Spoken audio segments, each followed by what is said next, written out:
మాటలను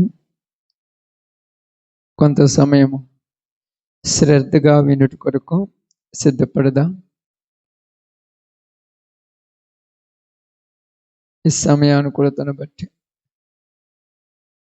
దేవుని యొక్క ఉద్దేశములను బట్టి కొద్ది మాటలు మనం శ్రద్ధగా విని దేవుని యొక్క వాక్యంలో ఉన్నటువంటి పరమార్థమును గ్రహించుకుందాం. సమయములు ఈ దినమున ఒక మంచి సందేశములను మనం తెలియపరచుకుందాం.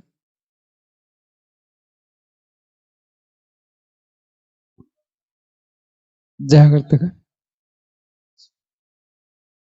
చాలా జాగ్రత్త కొద్ది మాటలు వినటి కొరకు సిద్ధపడు. కొంత సమయము దేవుని మాటలిందా. సమయములు బైబిల్ గ్రంథంలో నుంచి మత్తయి సువార్త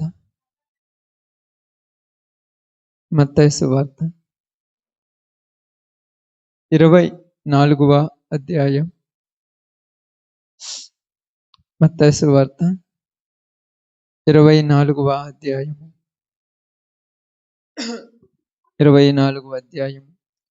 1వ వచనం నుంచి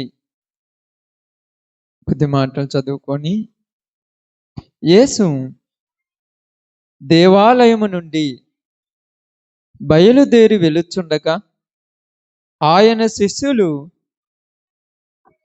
ఆ దేవాలయపు కట్టడములు ఆయనకు చూపింపవచ్చిరి. అందుకు ఆయన, మీరు ఇవన్నీ చూచుచున్నారు కదా, రాతి మీద రాయి ఒకటైనను ఇక్కడ నిలిచి ఉండకుండా పడదోయబడునని మీతో నిశ్చయముగా చెప్పుచున్నానని వారితో అనెను. చూడండి తర్వాత మాట.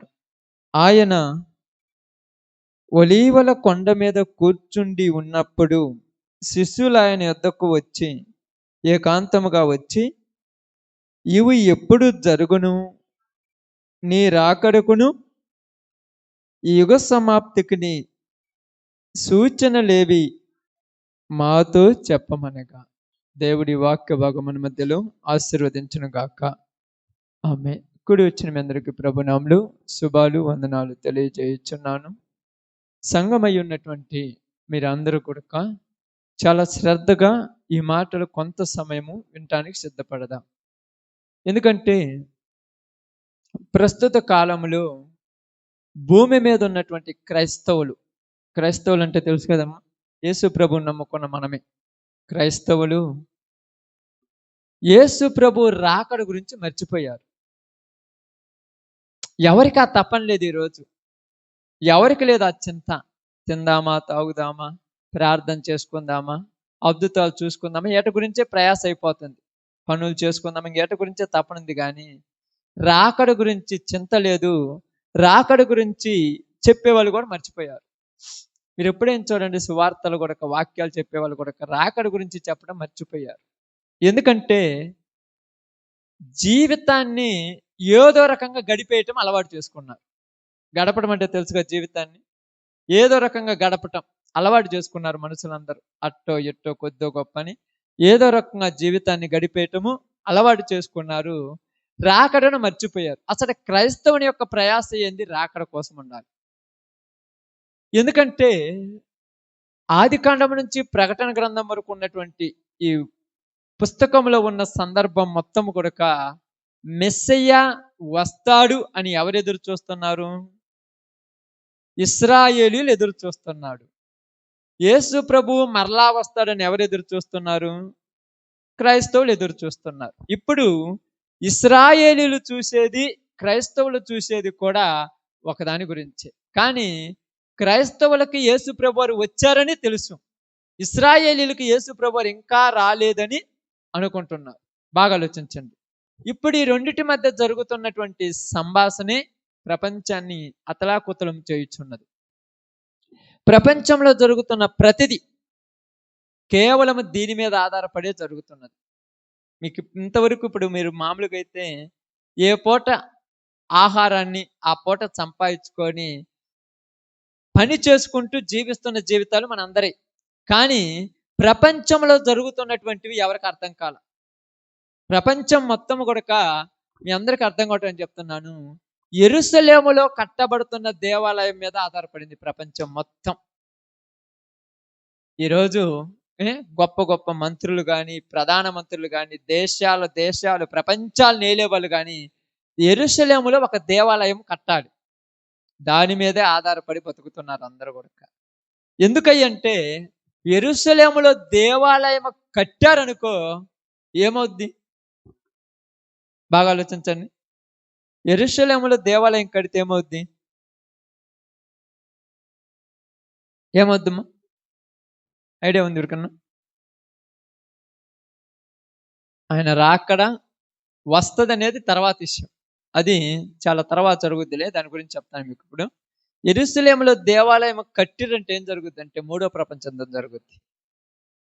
ఏం జరుగుద్ది? మూడవ ప్రపంచ యుద్ధం. మూడవ ప్రపంచ యుద్ధం అంటే ఉన్నటువంటి దేశాలన్నీ ఇశ్రాయేలీల వైపు కొంతమంది తిరుగుతారు. ఇంకా కొంతమంది ఊరి వైపు తిరుగుతారు. ముస్లింలు, ఇస్లాములు అంటారు. వాళ్ళ వైపు కొంతమంది ఉంటారు. వాళ్ళకు వీళ్ళకి మధ్య జరిగే యుద్ధమే మూడవ ప్రపంచ యుద్ధం. అందరూ చచ్చిపోగా మిగిలిన వాళ్ళే ఉంటారంతే.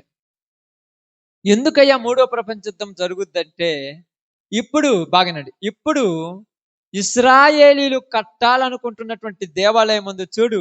ఆ దేవాలయం స్థానములో ఇస్లాములు అంటే ముస్లిమ్స్ ఆరాధిస్తున్నటువంటి ది రాక్ ఆఫ్ మౌంట్ అంటారు దాన్ని ఉంది. అంటే ముస్లింల యొక్క దేవాలయం కట్టుకున్నారు వాళ్ళు.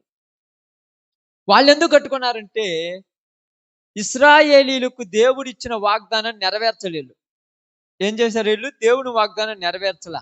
ఎప్పుడైతే దేవుని వాగ్దానాన్ని వీళ్ళు నెరవేర్చలేదు, ఎప్పుడైతే దేవుడికి వ్యతిరేకంగా వీళ్ళు తిరగబడ్డారో అప్పుడు దేవుడు వీళ్ళందరినీ ఏం చేశాడు? చెదరగొట్టాడు. ఎటువైపు? ప్రపంచం నలుమూలలా చెదరగొట్టేశాడు. ఎలాగంటే మీకు అర్థం కావటానికి ఇర్మియా గ్రంథం 23వ అధ్యాయం ఒకసారి చూద్దాం.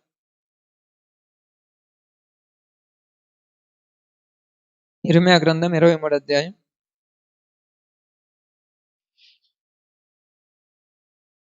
8వ వచనం ఒకసారి చదవండి. ఉత్తర దేశములో నుండి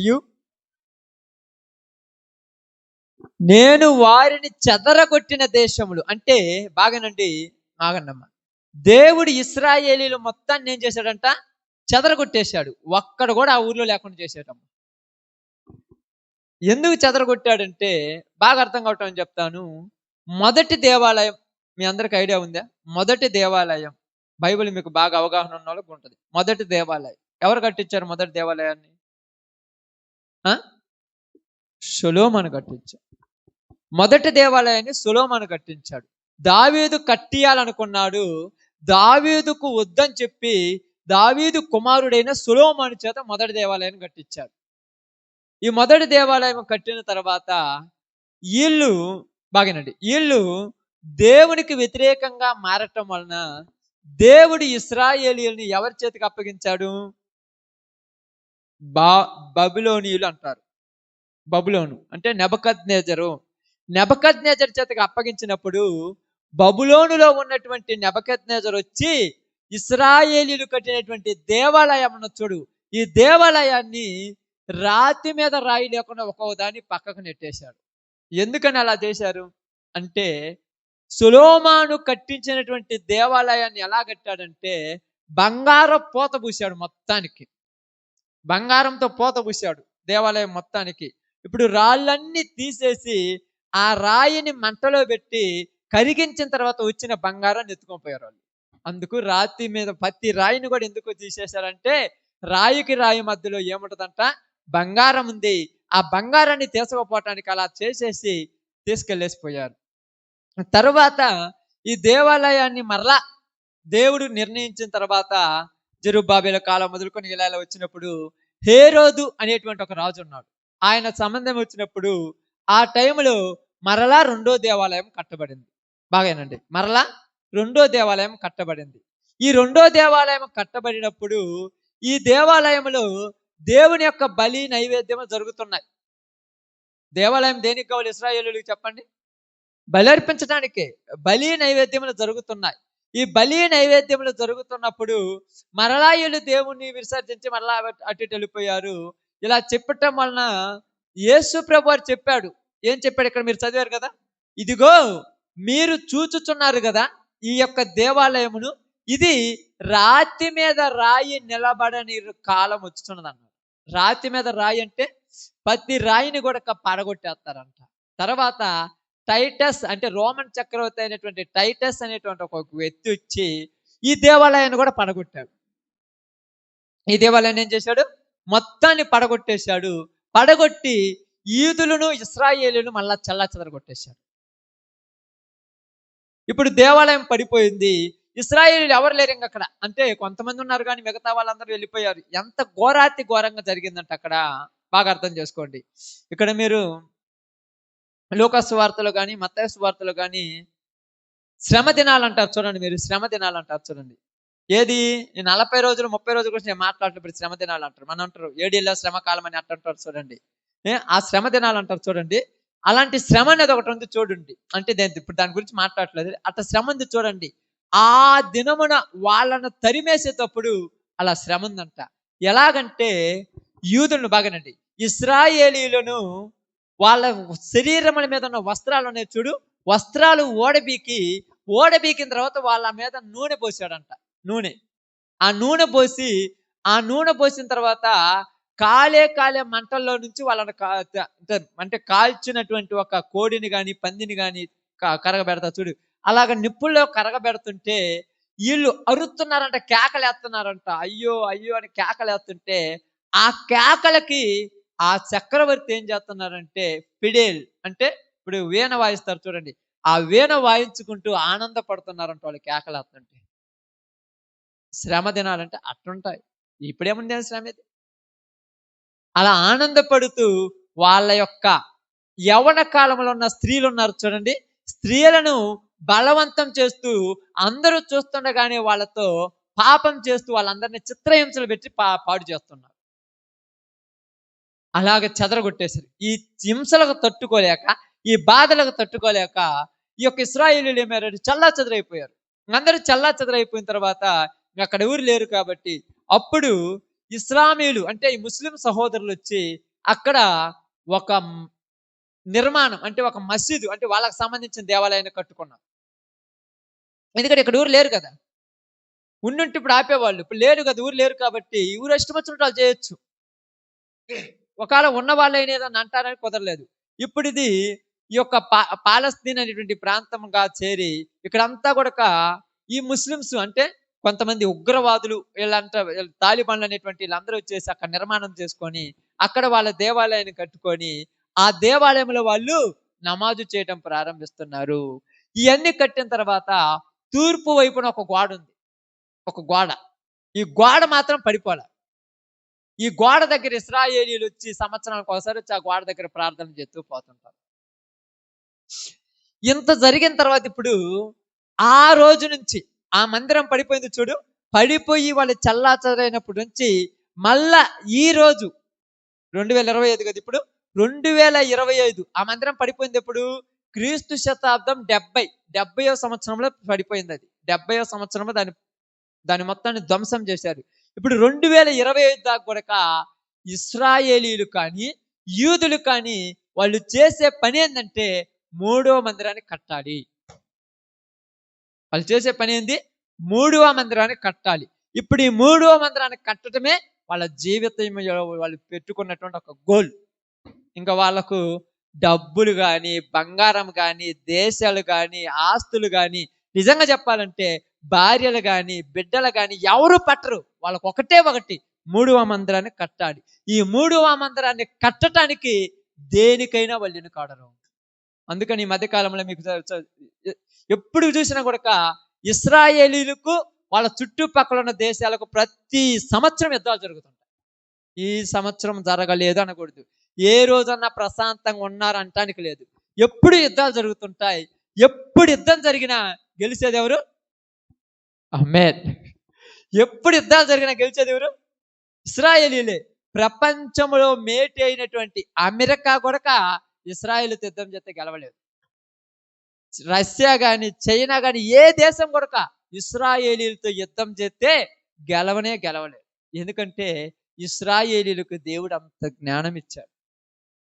వాళ్ళ జ్ఞానం ఎలాగంటే మీకు అర్థం కావడం ఒక ఎగ్జాంపుల్ చెప్తాను. ఇప్పుడు ఉదాహరణకు వాళ్ళ దేశంలో నివాసం చేస్తున్నారు, బాగానండి, ఇక్కడ నివాసం చేస్తున్నారు. ఇక్కడ ఎదుట ఉన్నటువంటి వాడు బాంబు వేశాడు. బాంబు వేసినప్పుడు వాళ్ళ మీద పడాలి కదా. బాంబు వేస్తుంటే మనం ఏం చేస్తాం? భయపడి వెళ్ళిపోతాం. కానీ వాళ్ళు అట్నే నిలబడతారు. వాళ్ళు భయపడరంట, ఇట్నే నిలబడతారంట. ఆ బాంబు వాళ్ళ దగ్గరికి రాగానే వాళ్ళు తయారు చేసుకున్నటువంటి ఐరన్ డోమ్ ఒకటి ఉంది, అది ఇక్కడ పైన అలా రేకులు అలా ఉన్నాయి. ఆ బాంబు రాగానే పైనే కాల్చేస్తుంది కానీ కిందికి రానిదంతా. అంత టెక్నాలజీ కలిగిన వాళ్ళు అంటే ఇశ్రాయేలు. ఈ టెక్నాలజీ కానీ ఇదంతా దేనికోసం అంటే 3వ మందిరం నిర్మాణం కోసమే. ఇప్పుడు ఈ 3వ మందిరం కట్టడం కోసము వాళ్లకు కావాల్సింది ఒకటి కావాలి. ఆ దానికోసం వీళ్ళు ఇప్పుడు అంతా ఎదురు చూసేది. 3వ మందిరం కట్టాలంటే ఏం కావాలి? అది వాళ్ళను వాళ్ళు పరిశుద్ధపరచుకోవాలి. ఏం చేయాలి? పరిశుద్ధపరచబడాలి. పరిశుద్ధపరచబడాలంటే ఏం చేయాలంటే సంఖ్యాకాండము 19వ అధ్యాయంలోనికి ఒకసారి వద్దాం. బాగా వినండి, చాలా జాగ్రత్తగా వినండి. సంఖ్యాకాండము 19వ అధ్యాయము మొదటి నుంచి నిదానంగా చదువుకుంటూ వద్దాం. చూడండి, సంఖ్యాకాండం 19. యెహోవా మోసే అహరోనులకు ఇలాగు సెలవిచ్చెను. యెహోవా ఆజ్ఞాపించిన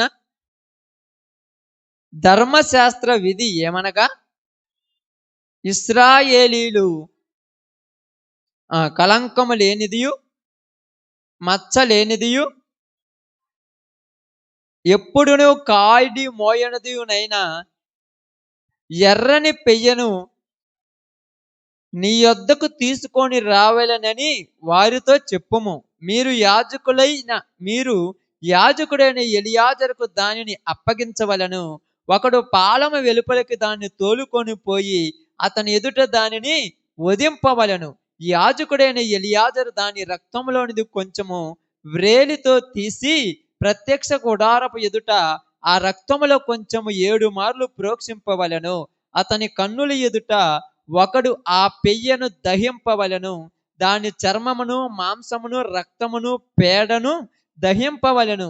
మరియు ఆ యాజకుడు దేవదారు కర్రను, హిస్సోపును, రక్తవర్ణపు నూలును తీసుకొని ఆ పెయ్యను కాల్చుచున్న అగ్నితో వాటిని వేయవలను. అప్పుడు ఆ యాజకుడు తన బట్టలు ఉదుకుకొని నీళ్లతో శిరస్నానం చేసిన తర్వాత పాలెంలో ప్రవేశించి సాయంకాలం వరకు అపవిత్రుడై ఉండును. ఇక్కడ మనం చూసినప్పుడు ఇదన్నీ మనం చేసినప్పుడు ఇక్కడ ఏం జరిగిందంటే ఎర్రని పెయ్య కావాలి.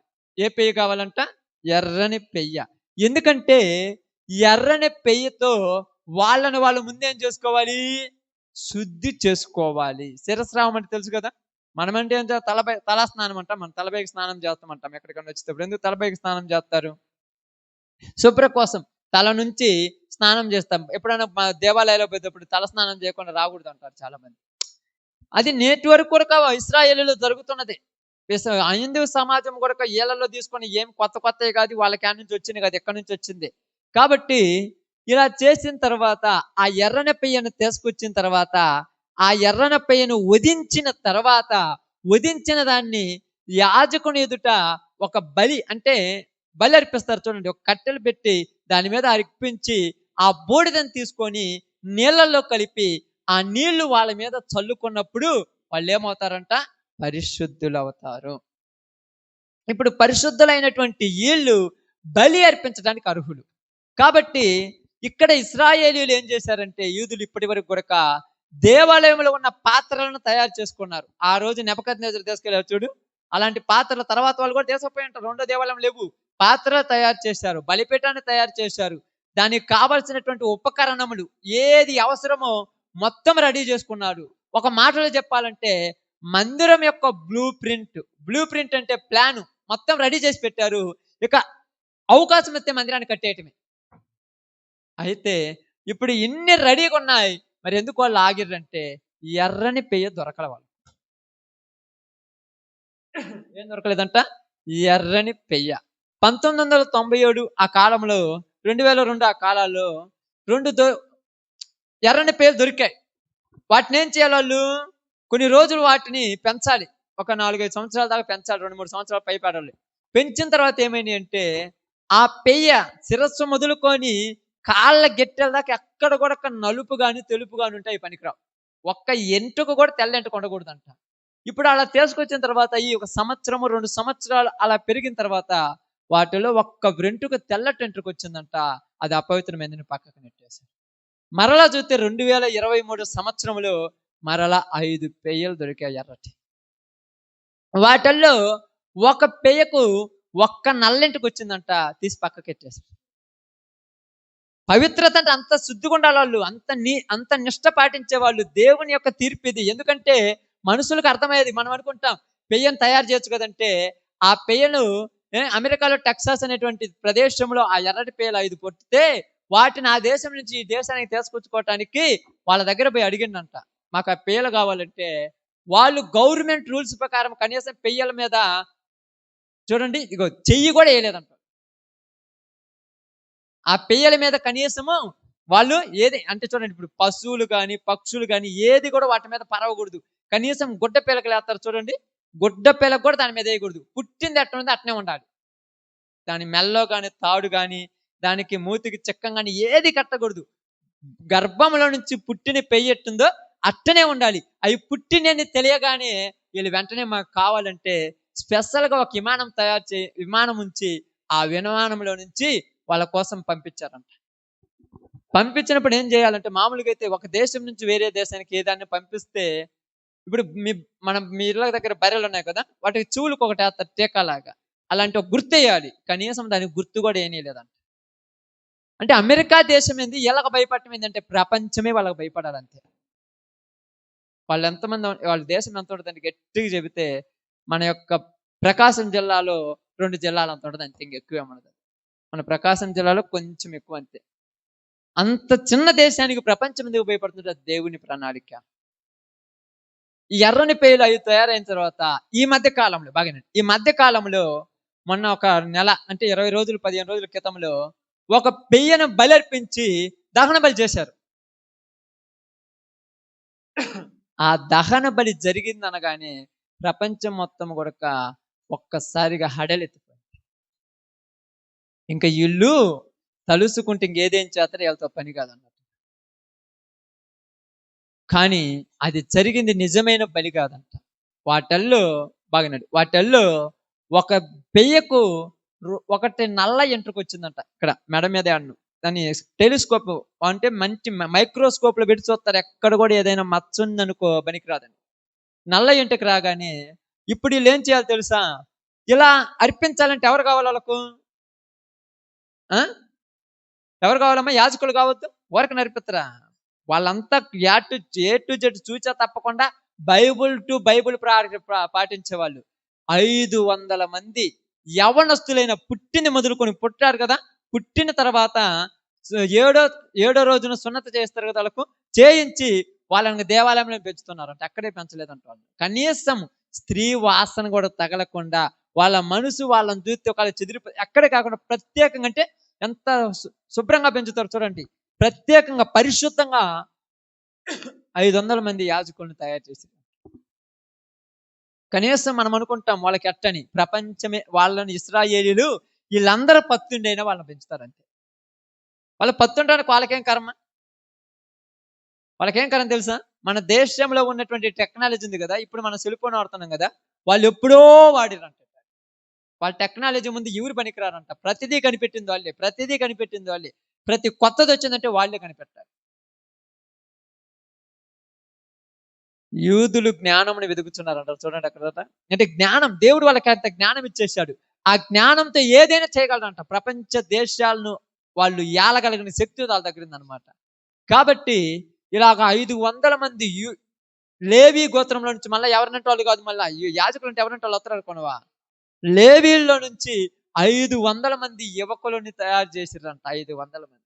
ఇప్పుడు ప్రపంచానికి ఒక సూచన ఏందంటే, ఇదిగో మూడవ మందిరం కట్టబడుతుంది, కట్టడానికి రెడీ అయిపోతున్నామన్నారు.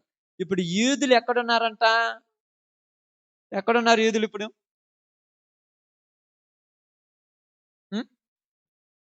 ఎక్కడున్నారు చెప్పండి?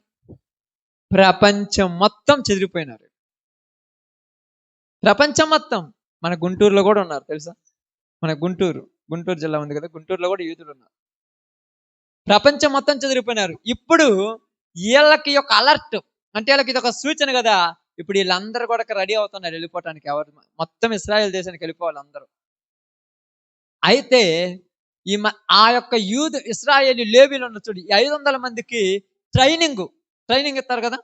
ఈ ట్రైనింగ్ కోసమని ఆ పెయ్యను మొన్న బలి ఇచ్చారంట. ట్రైనింగ్ కోసం మళ్ళా అది నిజం అనుకొని చాలా మంది ప్రపంచమంతా కూడా అడలెత్తిపోయింది. సోషల్ మీడియాలో చాలా మంది ఇదిగో ఆ బలి జరిగింది అన్నారు. జరగటం కాదు, ట్రైనింగ్ కోసం వాళ్ళకు ఇలా ఇవ్వాలని ఆ బలిని, ఆ యొక్క పెయ్యను బలి అర్పించారు. అది ఎక్కడ అర్పించాలంటే పక్కనే దేవాలయానికి ఎదురుగా ఉన్నది ఒక కొండ ఉంది, ఒలివల కొండ. ఆ కొండ మీద నుంచి దానికి అర్పించాలి బలి. ఎందుకంటే ఆ కొండ మీద దానికి బలి అర్పిస్తున్నప్పుడు, ఈ నుంచి దేవాలయం కనపడాలి. ఆ కొండ దగ్గర బలి అర్పించిన తర్వాత వాళ్ళందరికీ ట్రైనింగ్ ఇచ్చేసి ఇలా చేయాలన్నప్పుడు ప్రపంచం మొత్తం ఏమనుకుందంటే, ఇదిగో బలి అయిపోయింది అన్నారు. బలి జరగటానికి రెడీగా ఉంది. అయితే ఎందుకు బలి అర్పించాలంటే, ఎప్పుడైతే ఎర్రని పెయ్యలను బలి అర్పిస్తారో, ఈ పెయ్యలను బలి అర్పించిన మరుక్షణమే ఆ యొక్క ముస్లింలు ఉన్నటువంటి ఆ యొక్క మసీద్ అంటారు చూడండి, దాన్ని అంతటిని లేపేస్తారు వాళ్ళు. ఎవరు చెప్పిన ఇన్ని రోజులు? ప్రపంచం. వాళ్ళు చావనేని చస్తారు కానీ ఎదుటి వాడి దగ్గర మాత్రం ఓడిపోకుండా చావనని అంటే వాళ్ళకు ఒక ఆలోచన ఉంది. ఏం ఆలోచన? మా దేవుడు మమ్మల్ని బతికిస్తాడు, అంతే నమ్మకం. మనం ఉన్నాం అనుకోండి, ఉదాహరణకు దేవుడు చెప్పాడు నీళ్ళలో దూకు నీకేం కాదంటాడు. మనం ఆలోచిస్తాం నీళ్ళలో దూకితే ఏమన్నా అవుద్దని. నిజంగా ఆలోచిస్తామా లేదమ్మా? నిజంగా చెప్తాను, ఆలోచిస్తాం. కానీ ఇశ్రాయేలీయులు ఆలోచించారంటే, ఎందుకంటే మా దేవుడు చెప్పాడు ఏం కాదు మాకంటే. అది వాళ్ళకున్న నమ్మకం. దూకేస్తారంటే, ఇప్పుడు యుద్ధంలో పోతే మాదేమో ఇంత చిన్న దేశం ప్రపంచంతో పోల్చుకుంటే, ఇంతమందితో మేము ఏడ కొట్లాడగలమని అనుకోరు వాళ్ళు. మా దేవుడు మాకున్నాడు, మాకేం కాదు. ఏందయ్య మీ నమ్మకం అంటే, మా పితరులైనటువంటి దావీదు 10,000 మందిని చంపాడు. మా పితరుడైనటువంటి సంసోను గాడిద దవడెమ్మకి తీసుకొని ఆ ఫిలిష్తీయులను హతమార్చాడు. మా దేవుడు మాకు అంత బలం ఇచ్చాడు, ఎందుకు ఓడిపోతాం అంటే వాళ్ళకి ఆ నమ్మకం ఉంది. అందుకని మొన్న జరిగినటువంటి ఆ బలి ఏంటంటే లేవీలకు ట్రైనింగ్ అనమాట. ట్రైనింగ్ ఇవ్వటానికి జరిగింది. త్వరలోనే ఇది రెడీ అయిపోతుంది. అయితే ఇప్పుడు ఇది రెడీ అవుతుంది. ఎప్పుడైతే వీళ్ళు పెయ్యలను తీసుకొచ్చుకుంటున్నారో, ఇప్పుడు పక్కన ఉన్నటువంటి హామాస్ అనేటువంటి ఉగ్రవాద సంస్థ, గాజా అనేటువంటి ఒక ప్రదేశం ఉంది, పాలస్తీన్, ఈ ప్రదేశంలో ఉగ్రవాదులు ఉన్నారు. వీళ్ళందరికీ టెన్షన్ పుట్టి ఇశ్రాయేలీయుల మీద యుద్ధం చేస్తున్నారు. రాత్రింబగులు ఎలాగంట, ఇది నిప్పుల వర్షం అంట. అంటే అణుబాంబులు కురిసే చూడండి. అణుబాంబులు ఎట్ట కురిసినంటే, నిప్పు వాన పడితే పడతా చిక్కులు అట్ట బన్నీ అంట బాంబులు. అయినా కూడా ఒక్క బాంబు కూడా ఇశ్రాయేల్ చేస్తున్నది పడలేదు. ఇంచుమించు 4,000 5,000 బాంబులు ఎత్తే ఒక రెండో మూడో లేదా ఒక 10-15 బాంబులు ఆ ప్రాంతంలో పడితే వాళ్ళకి నష్టం కూడా జరగలేదంట. అంటే అంతగా వాళ్ళు ఎదుటి వాళ్ళని అడ్డుకునేటువంటి శక్తి, ధైర్యము వాళ్ళకి దేవుడు ఇచ్చాడు. ఇదంతా దేనికి టెన్షన్ అంటే, ఎక్కడ చూడండి, ఎక్కడ పాకిస్తాన్కి ఇండియాకి మధ్య యుద్ధం జరుగుతుంది, అయిపోతే మళ్ళీ అంతే. కానీ ఇశ్రాయేల్ దేశం ఎంతవరకు ప్రశాంతంగా ఉన్నట్లేదు. రోజు వాళ్ళకి యుద్ధమే. ఒక పక్క యుద్ధం చేస్తున్నారు, ఒక పక్క కొత్త టెక్నాలజీ కనిపెడుతున్నారు, ఒక పక్క దేవాలయాన్ని కాపాడుకుంటున్నారు, ఒక పక్క లేవీలను తయారు చేస్తున్నారు, ఒక పక్క ఆ ఆవులను రెడీ చేసుకుంటున్నారు. ఆ బలి అర్పణ జరగాలి. ఆ బలి అర్పణ జరిగిన మరుక్షణమే ఏం జరుగుద్దంటే దేవాలయ నిర్మాణం జరుగుతుంది. ఎన్ని రోజుల్లో కడతారంటే మనం చెప్పలేము. 2 రోజులకని కట్టేస్తారు వాళ్ళు. అంత దేవాలయాన్ని కట్టారంటే ఆల్రెడీ పరో చోట కట్టేసి తీసుకొచ్చి అక్కడ పెట్టేస్తారు అంతే వాళ్ళు. అంత టెక్నాలజీ కలిగిన వాళ్ళు ఏదేం చేయగలరు. ఇప్పుడు ఈ దేవాలయం కట్టడం జరిగిందా, ప్రపంచానికి అంతం స్టడీ అయినట్టే. ఎక్కడెక్కడున్న యూదులందరూ కూడా, ఇశ్రాయేల్ అందరూ ఆ దేశానికి వెళ్ళిపోతారు. ఇప్పుడు మనందరం అనుకుంటున్నాం చూడు, అక్కడ చెప్పారు చూడు, ఇవన్నీ కూడా ఎక్కడ చల్లా చెదరైపోతాయి. అందుకని ఒక మాట మీకు చెప్తున్నాను చూడండి, అది చదవండి ఆ మాట. 24వ అధ్యాయము మత్తయి సువార్త 32వ వచనం ఒకసారి చూడండి.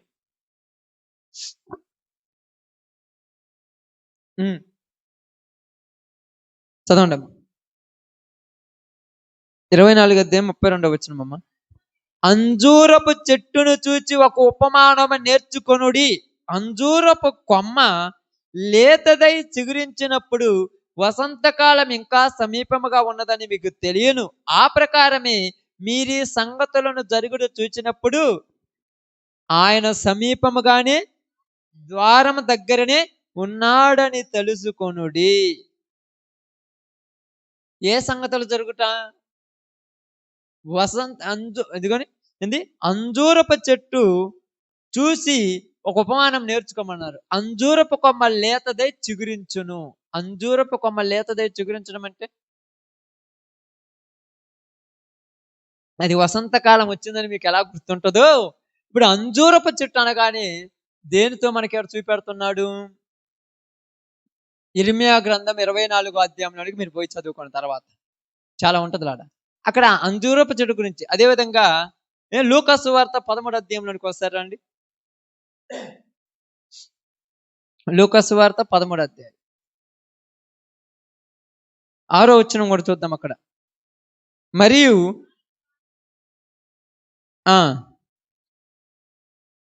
ఒక మనుషుని ద్రాక్ష తోటలో అంజూరపు చెట్టు ఒకటి నాటబడి ఉండెను.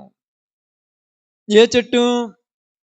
అంజూరపు చెట్టు. ద్రాక్ష తోట అంటే ఈ ప్రదేశము అంజూరపు చెట్టు అంటే ఇశ్రాయేలీలను. ఇర్మియా గ్రంథము 24వ అధ్యాయంలోనికి మీరు పోయి చూస్తే అంజూరపు చెట్టును ఇశ్రాయేలీలతో పోలుస్తున్నారు. ఎందుకంటే మీరు అందరూ చూసినప్పుడు అంజూరపు కొమ్మ లేతదై చిగురించమని అంటే మనకాడే ఆడ అంజూరపు చెట్లు ఆడండి, మనం ఏడ చూడగలం లేతదై చిగురించడం అంటే? ఇది ఉపమానం. ఉపమానం అంటే పోలిక. అప్పుడప్పుడు చెప్తుంటారు చూడు, మనకు పోలికల గురించి చెప్పినప్పుడు ఏమంటారు తెలుసా? ఈడు అచ్చము వాళ్ళ తాతలాగే ఉన్నాడు. వాళ్ళ తాత ఎట్టున్నాడు అంటే కనపడలేదు, లేడుగా. ఈయన్ని చూస్తే వాళ్ళ తాతను చూసినట్టే. పోలిక అంతే, కానీ అది కాదు, పోలిక. కాబట్టి ఇప్పుడు ఏమన్నాడు? అంజూరపు చెట్టు లేతదై చిగురించడం అంటే అంజూరపు చెట్టుని ఇశ్రాయేలీలతో పోల్చాడు. ఇశ్రాయేలీలతో పోల్చడం ఏంటంటే లేతదై చిగురించడం అంటే ఇశ్రాయేలీలందరూ కూడా మరలా ఒకటవుతున్నారు. ఇశ్రాయేలీలందరూ మరలా ఒకటవుతారు. అందుకని అక్కడ ఏమన్నారు తెలుసా? అయ్యా, ఆ కాలమున ఇశ్రాయేలీలందరూ మరలా ఒకటవుదురని అపోస్తుల కార్యములు 1వ అధ్యాయం అనుకుంటారు చూడు. అక్కడ అపోస్తుల కార్యములు 1వ అధ్యాయము చూడండి. రాయబడి చూడండి అమ్మా. వచ్చిన 6, 7 ఏదో ఉంటుంది చూడండి. అయ్యా, ఈ కాలమున మరలా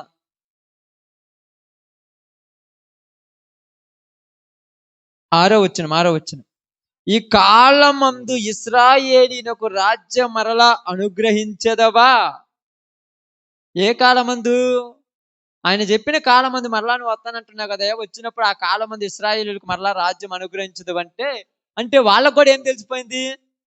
ఇశ్రాయేలీలు ఎప్పుడైతే మరలా తన దేశంలోనికి వస్తారో అప్పుడే దేవుని రాకడ సమీపిస్తున్నది. బాగా ఆలోచించండి. ఇశ్రాయేలీలు ఎప్పుడైతే మరలా వాళ్ళ దేశంలోనికి అంటే ఆ రాజ్యాన్ని మరలా వాళ్ళకి అనుగ్రహించేది ఎవరు? దేవుడే.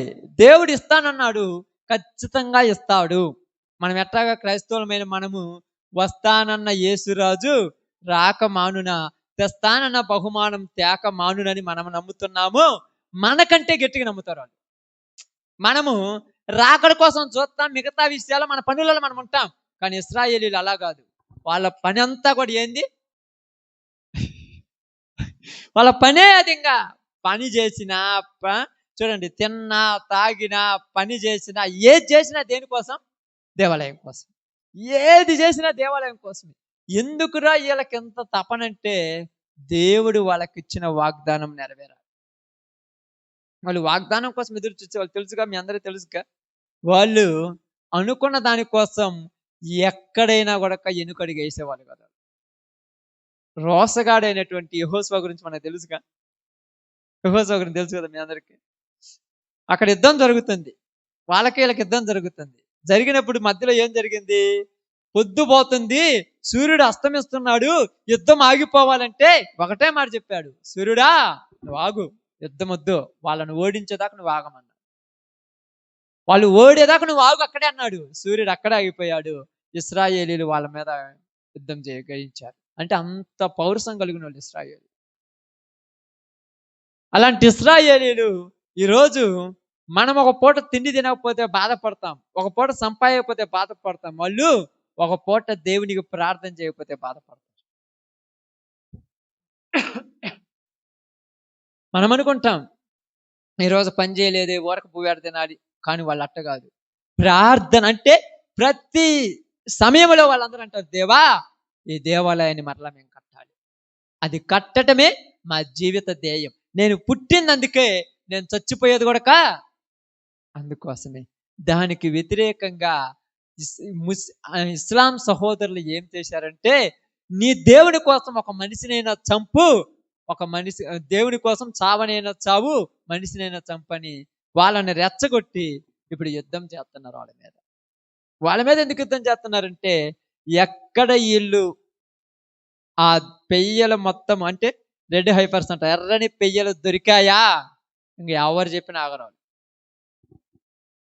ఎవరు చెప్పిన ఆగరు. ప్రపంచం మొత్తం తారుమారైన ఆగరంతే. ఎందుకంటే అంత ఘోరాతి ఘోరమైన, ఎందుకంటే వాళ్ళ దగ్గర ఉన్న ఆయుధాలు అట్టాటి కాదు, వాళ్ళ దగ్గర ఉన్నటువంటి బాంబులు అట్టాటి కాదు. వాళ్ళు అడిగితే ప్రపంచంలో ఉన్న ఇంచుమించు సగం కంటే ఎక్కువ దేశాలు వాళ్ళ దగ్గరికి వస్తాయి అంతే. సగం కంటే ఎక్కువ వాళ్ళ దగ్గరికి వస్తాయి అంతే. ఎందుకంటే వాళ్లకు కావాలనుకుంటే వాళ్ళు ఏదేం చేస్తారు. ఇప్పుడు ఎవరైనా చూడండి, మనం ఎవరినైనా ఒకళ్ళని కొట్టామనుకోండి, మనల్ని ఎవరైనా కొట్టిరు అనుకోండి, 4 రోజులు చూసి వాడు దొరకలేదని వదిలేస్తాం. కానీ వాళ్ళు అట్ట కాదంట. వాళ్ళని ఎవరైనా కొడితే వాడు ఎక్కడ ఉన్నా వాడిని ఎత్తుక్కొని చంపేదాకా వాడిని నిద్రపోడంట.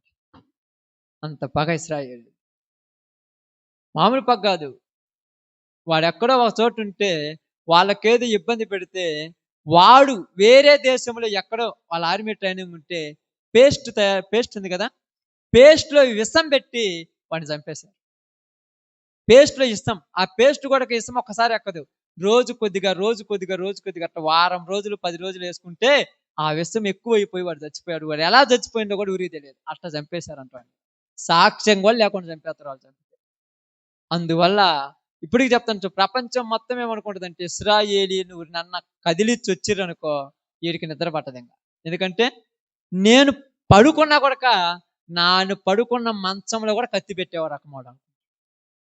మనం ఊరిని కదిలిచ్చి వచ్చినామనుకో, మనం ఎడన్నాం అనుకో, నేను మాట్లాడుతున్న ఈ మైక్ ఉందా, ఈ మైక్ కూడా ఒక బాంబులాగా తయారయ్యి దీన్ని పేల్చేస్తాడు అంతే. మొన్న ఒక వ్యక్తిని చంపారు. ఎట చంపారంటే, అసలు అక్కడ ఊరు లేరంట, వాడు వెళ్ళిపోతుందంట, వాడు వెళ్ళిన కారు అక్కడ ఉందంట, ఆ కారే లోపల నుంచి బుల్లెట్లు వచ్చి వాడిని కాల్ చేసి చంపాయంట. ఏంది ఇలా తయారైందంటే, ప్రతి వస్తువు వాళ్ళు తయారు చేసింది. ఒక వ్యక్తి వస్తాడు, ఆ ప్రాంతం నుంచి ఈ ప్రాంతం లాగా వస్తాడు, వీళ్ళతో కలిసిపోతే వీళ్ళ సీక్రెట్లన్నీ తీసుకొని వాడే ఒక దాన్ని తయారు చేసి వాడిని చంపేస్తాడు, వాడు అక్కడ వెళ్ళిపోతాడు. అంత పగ. ఎందుకంటే వాళ్ళు దేవాలయాన్ని కట్టాలి, ఇంకేం పని లేదు వాళ్ళకి, వేరే పనిలేనే లేదు. ప్రపంచం మొత్తం ఎందుకు నువ్వు సంపాదిస్తున్నట్టు, నా బిడ్డల కోసం, నువ్వెందుకు పని చేస్తున్నట్టు, మా పిల్లల కోసము, మేము మంచిగా ఆస్తి సంపాదించా, ఇవన్నీ మనం చెప్తాం. వాడు ఒకటే చెప్తాడు, దేవాలయం కోసమే మీరు పుట్టారా, దేవాలయం కోసం మీరు చావమని పిల్లలకి చెప్తారంట. పుట్టిన పిల్లలకి అందరికి కూడా ఏం చెప్పరంట, దేవాలయం కట్టడమే మీరు. అందుకోసము ప్రపంచంలో ఎవరికి లేని టెక్నాలజీ మీకు ఉండాలని కావలసినంత చదివేస్తారంట. మీరు ఇష్టం వచ్చిన చదవమంటారంట. మనం 1-2 గంటలతోటి బైబిల్ చదివితే నిద్ర అవుతుంది మనకు. వాళ్ళు 24 గంటలు చదివినా కూడా ఏదో ఒకటి పుస్తకము ఇంకా చదవాలంటారు, నిద్ర రాదంటారు. దేవుడు వాళ్ళల్లో అది పెట్టాడు. వాళ్ళ దేశంలో పుట్టుంటారు చూడు మనుషులు, ప్రతి ఒక్కరిని చిన్న వయసు నుంచే ట్రైనింగ్ ఇస్తారంట యుద్ధానికి, ఆర్మీ ట్రైనింగ్. ప్రతి ఒక్కళ్ళు, ఆడోళ్ళు కూడా గన్నులు తీసుకొని పోయి యుద్ధం చేస్తారు. మేము ఆడవాళ్ళమే బయటికి, ఇవన్నీ కాదు, వాళ్ళకి ఒకటే దేవాలయం కట్టబడాలి. అయితే ఇప్పుడు దేవాలయం కట్టిన తర్వాత ఏం జరగాలి? చదవండి, మత్తయి సువార్తలోనికి రండి. చూడండి, మత్తయి సువార్త 15 వచనం చదవండి, 24:15. ప్రవక్త అయిన దానియేలు ద్వారా చెప్పబడిన నాశనకరమైన హేయ వస్తువు పరిశుద్ధ స్థలమందు నిలుచుట మీరు చూడగానే చదువువాడు గ్రహించునుగాక, యోదయాలో ఉండువాడు కొండలకు పారిపోవాలను. ఇక్కడ దేవాలయం కట్టబడింది. పరిశుద్ధ స్థలం అంటే ఏది పరిశుద్ధ స్థలం అంటే? దేవాలయం. వాళ్ళకి దేవాలయమే, చూడండి, వాళ్ళకి దేవాలయమే. ఇప్పుడు ఈ దేవాలయంలో ఏమంటుందంట? నాశనకరమైన హేయ వస్తువు పరిశుద్ధ స్థలమందు నిలుచుట మీరు చూడగానే, ఆ దేవాలయంలోనికి నాశనకరమైన హేయ వస్తువు, పనికిరానటువంటి ఒక మనుషుడు పోయి నేనే మెస్సయ్య అని చెప్పుకుంటాడంటే, అప్పుడు మీరు గ్రహించాలి. అందుకని కిందికి వచ్చినప్పుడు చదువుతుంటారు చూడండి, ఏం చదువుతుంటారు? అక్కడ ఒక మాట రాయబడింది చూడండి, కాదమ్మా 5వ వచనం చదవండి, 5 నుంచి.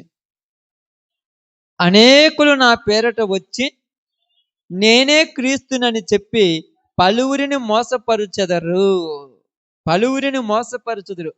ఈ టైంలో వస్తారమ్మా అనేక మంది. అందుకే కదా, అందుకని ఏమో రాయబడింది, కింద నుంచి మీరు చదువుకుంటూ వస్తే చాలా చక్కగా రాయబడి ఉంటుంది చూడండి. అక్కడక్కడ కరువులను భూకంపములను కలుగును, ఇవన్నీ వేదనలకు ప్రారంభము. అప్పుడు జనులు మిమ్మల్ని శ్రమల పాలు చేసి చంపెదరు, మీరు నా నామం నిమిత్తము సకల జనుల చేత దేశింపబడుదురు. అనేకులకు అభ్యంతరపడి ఒకరినొకడు అప్పగించి ఒకరినొకడు ద్వేషింతురు. అనేకులైన అబద్ధ ప్రవక్తలు వచ్చి పలువురిని మోసపరచెదరు. అక్రమం విస్తరించుడి చేత అనేకుల ప్రేమ చల్లారిపోవును. చూడండి ఎలాంటి జీవితం అయిపోయిందో. ఇంకా కిందికి వచ్చి చదువుకుంటే 25, 22 నుంచి చదవండి, 23 నుంచి చదవండి. ఆ కాలమందు ఎవడైనను ఇదిగో క్రీస్తు ఇక్కడ ఉన్నాడు అక్కడ ఉన్నాడని చెప్పిన ఎడల నమ్మకుడి. అబద్ధ ప్రవక్తలను అబద్ధపు క్రీస్తులను వచ్చి సాధ్యమైతే ఏర్పరచబడిన వారిని సైతం మోసపరచుడికై గొప్ప సూచక్రియలను మహత్కార్యములను కనపరచెదరు. ఇదిగో ముందుగా నేను మీతో చెప్పి ఉన్నాను. కాబట్టి ఎవరైనను ఇదిగో అరణ్యములో ఉన్నాడని మీతో చెప్పినను వెళ్ళకుడి. ఇదిగో లోపల గదిలో ఉన్నాడని చెప్పినను నమ్మకుడి. మెరుపు తూర్పున పుట్టి పడమట వరకు ఎలాగో కనబడును అలాగే మనుషు కుమారుని రాకడ ఉండును. ఎక్కడికెక్కడికో వెళ్తారంట. ఆడ బాగా ప్రార్థన జరుగుతుంది, ఈడికి రండి యాడికి రండి అని ఈ కాలంలో చెప్తున్నారు లేదా? అక్కడికి రండి, ఆడ బాగుంది, ఏంది ఇది పేక్కపోతున్నారు, ఏంది అసలు అర్థం కాకుండా ఏంది అంటే మనుష్య కుమారుని రాకడ సమీపమైంది. ఎందుకంటే ఆయన ఏమన్నాడు? ఆయన ఇప్పుడే ద్వారమునొద్ద, అదే రాయబడింది, ఆయన సమీపముననే ద్వారము దగ్గర ఉన్నాడు. ఇప్పుడు ఆయన దగ్గర ఉన్నాడు. ఆల్రెడీ పెయ్యలు రెడీ చేయబడి ఉన్నాయి, ఎర్రని పెయ్యలు. దేవాలయ నిర్మాణానికి వస్తువులు రెడీ చేయబడ్డాయి, పాత్రలు రెడీ చేయబడ్డాయి, బలిపీఠాలు మొత్తం రెడీ చేయబడ్డాయి, యాజకులు సిద్ధం చేయబడ్డారు.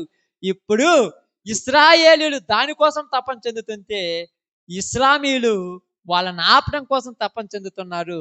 అదే విధముగా క్రైస్తవులు యేసు ప్రభు కోసం ఎదురు చూస్తుంటే అపవాది వీళ్ళని ఆపడం కోసం ఎదురు చూస్తున్నారు. అది భూ సంబంధమైన యుద్ధం, ఇది పర సంబంధమైన యుద్ధం. అర్థం కాల. అక్కడికి ఏంటంటే అంతే, వాళ్ళు ముఖ్యము, తర్వాత మనమని. ఎక్కడ రాయబడింది? రోమిలికి రాసిన పత్రిక 9వ అధ్యాయం తర్వాత ఇంటికి చదువుకోండి, చాలా చక్కగా ఉంది. ఇదిగో ఏముంది, పరిశుద్ధమైన కొమ్మ, భరించేది కొమ్మే, నువ్వు కాదు, కాబట్టి నువ్వు విర్రవేగొద్దు అన్నాడు. కాబట్టి మోసపరిచే వాళ్ళు వస్తారు. అందుకని నేను మీకు తెలుసో తెలియదో, చాలా సంవత్సరాల నుంచి, చాలా రోజుల నుంచి సువార్త వినప్పుడు చెప్తుంటాను. చాలా మంది అంటారు, అన్న మీరు సంఘం అంటే, నాకు సంఘంతో పని లేదు, ఏంతో పని లేదు, సువార్త అని చెప్తుంటాను నేను. ఎందుకంటే ఈ రోజులలో దేవుని సువార్త అందించడం ముఖ్యం. ఏముంది, 10 ఊర్లకు పోయి, చుట్టుపక్కల ఊర్లకు పోయి మా చర్చికి రమ్మని చెప్తే శుభ్రంగా వస్తారు. చర్చి ఆటో పంపితే వస్తుంటారు, చర్చి కాడికి ఎంతమంది వస్తారు. ఏదో ఇది కాదు మనకు ప్రాముఖ్యం. సువార్త అందియాలి, అనేకులను రక్షించాలి. నాశనకరమైనటువంటి దినాలలో ప్రజలు బ్రతుకుతున్నారు. దేవుని యొక్క రాకడ సూచనలు సమీపంగా ఉన్నాయి. అందుకు ఇక్కడ చెప్పినట్టుగా యుద్ధాలు జరుగుతున్నాయి, కరువులు జరుగుతున్నాయి, భూకంపాలు జరుగుతున్నాయి, ఒకళ్ళ మీదకి ఒకళ్ళు పోతున్నారు. చూడండి, అక్కడ రాయబడింది, ఏం రాయబడింది, అభ్యంతర పడకుడి, ఒకరినొకడు అప్పగించుకొని ద్వేషింతురు. ఇప్పుడు అదే జరుగుతుందిగా, ఒకళ్ళ మీద ఒకళ్ళు ద్వేషం కలుగుతుందిగా. 4 రోజులు ప్రేమతో ఉంటారు, 4 రోజులు ఒకళ్ళంటే ఒకళ్ళ పడదు. 4 రోజులేమో వందనాలు అంటారు, 5వ రోజు నువ్వు మంచిదాని కాదు, నువ్వు మంచోడు కాదు అని చెప్పుకుంటున్నారు. కారణం ఏంటంటే దేవుడు చెప్పాడు, మీ విశ్వాసం కూడా పాడైపోయింది. ఇప్పుడు అదే కదా జరిగేది. 2-3 రోజులు అక్క బాగున్నావా, అన్న బాగున్నావా, బ్రదర్ బాగున్నారా, వందనాలు బ్రదర్, బాగున్నారు బ్రదరు. 6వ రోజు వచ్చాక వాడు మంచోడు కాదు, ఆ మంచిది కాదు. ఏంది సంఘాల్లోని గొడవలు వచ్చాయంటే అంతే.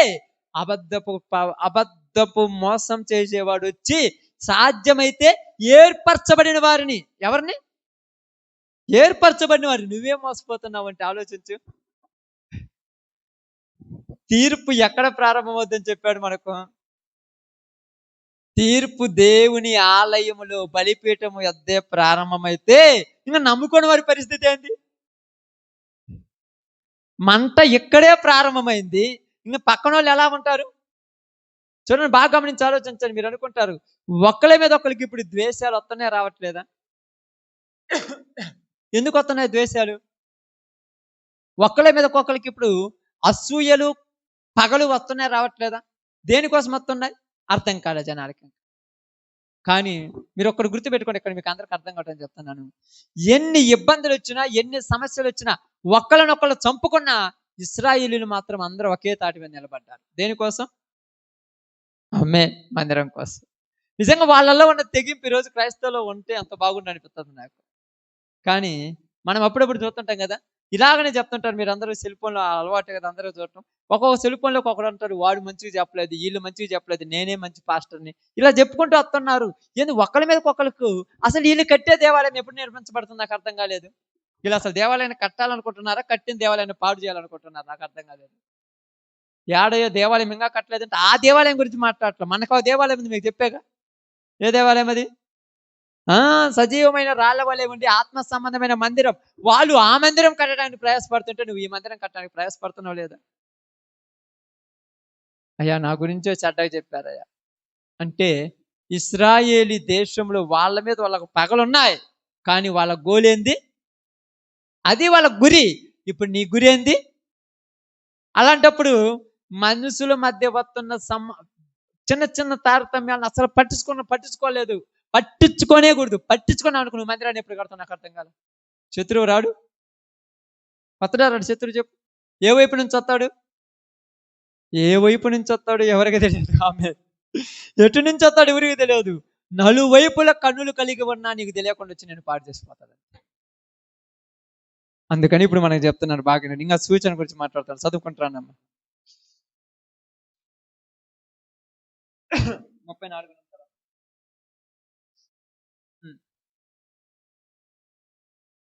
ఇవన్నీ జరుగు వరకు ఈ తరం గతింపదని నిశ్చయముగా మీతో చెప్పుచున్నాను. ఆకాశం భూమి గతించిన గాని నా మాటలు ఏమాత్రముని గతింపవు. అయితే బాగానండి, ఆ దినమున గూర్చి, ఆ గడియన గూర్చి తండ్రికి మాత్రమే ఎరుగును గాని ఏ మనుషుడైనను, పరలోకమందలి దూత అయినను, కుమారుడైనను ఎరుగడు. చూడండి, అలాగనే నోవాహు దినములు ఎలాగ ఉండునో మనుష్య కుమారుని రాకడ కూడా అలాగే ఉండును. ఎలాగంట? జలప్రళయముకు ముందటి దినములలో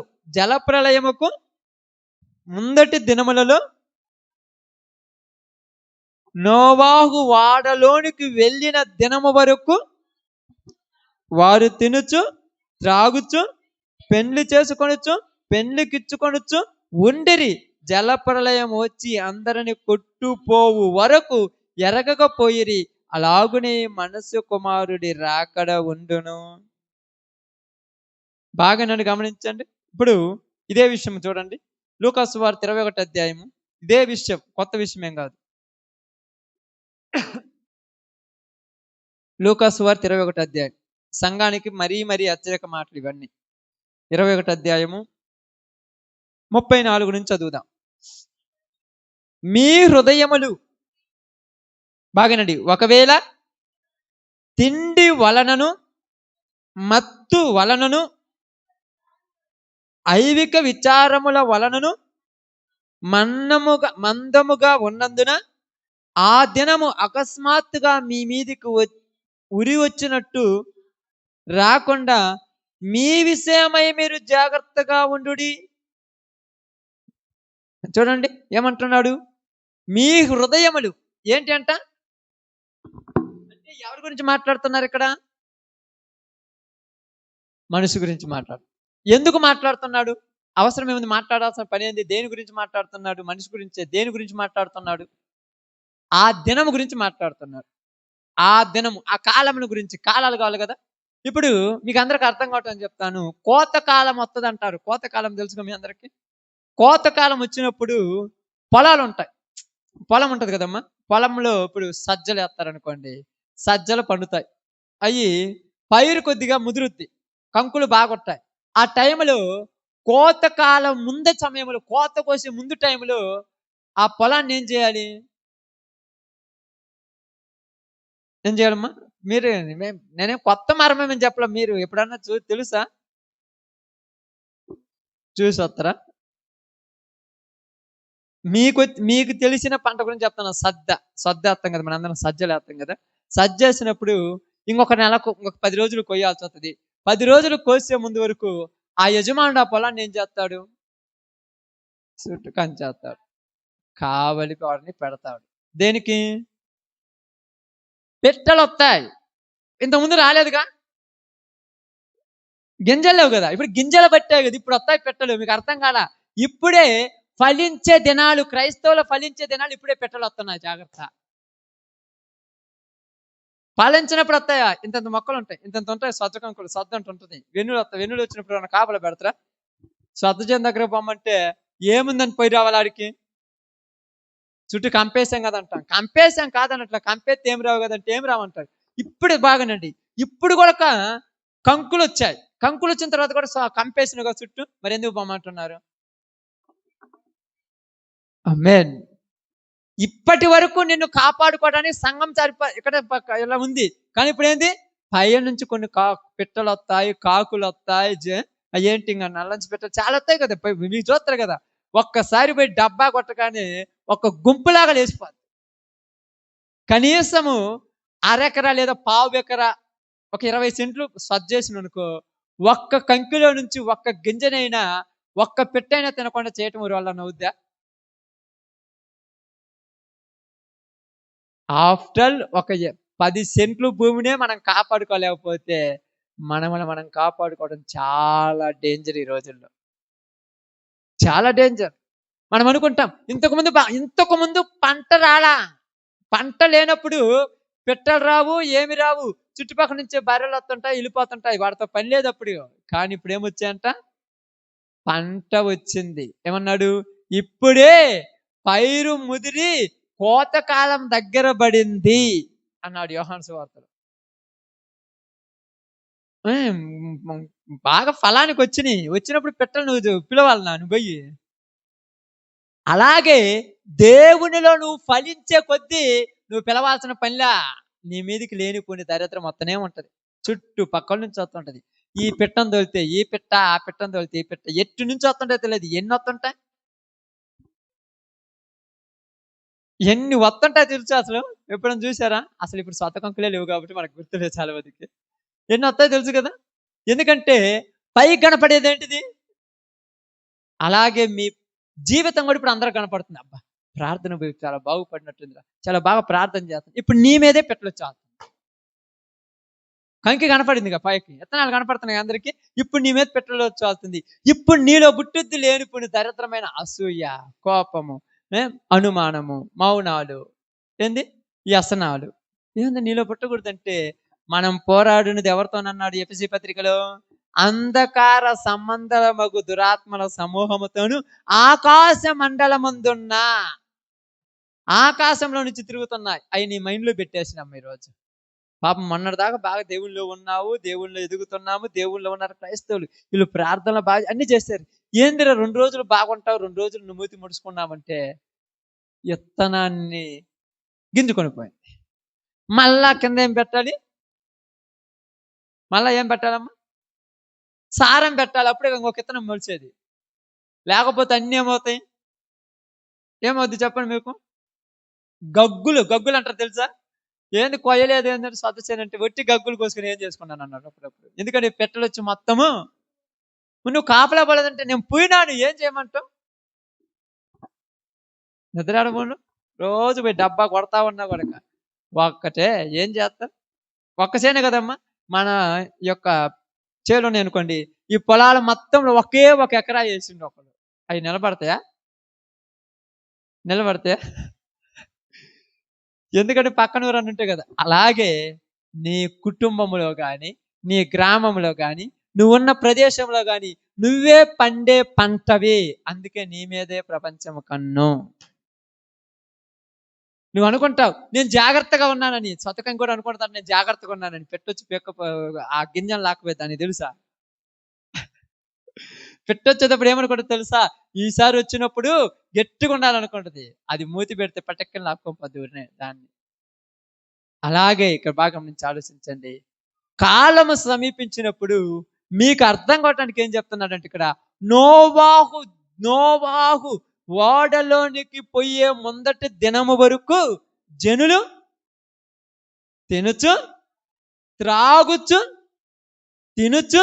త్రాగుచు అబ్బాయి ఎంత బాగా రాశాడు చూడండి. తినుచు త్రాగుచు. అదే లూకా సువార్త 21:34 కూడా ఏం చదివారు?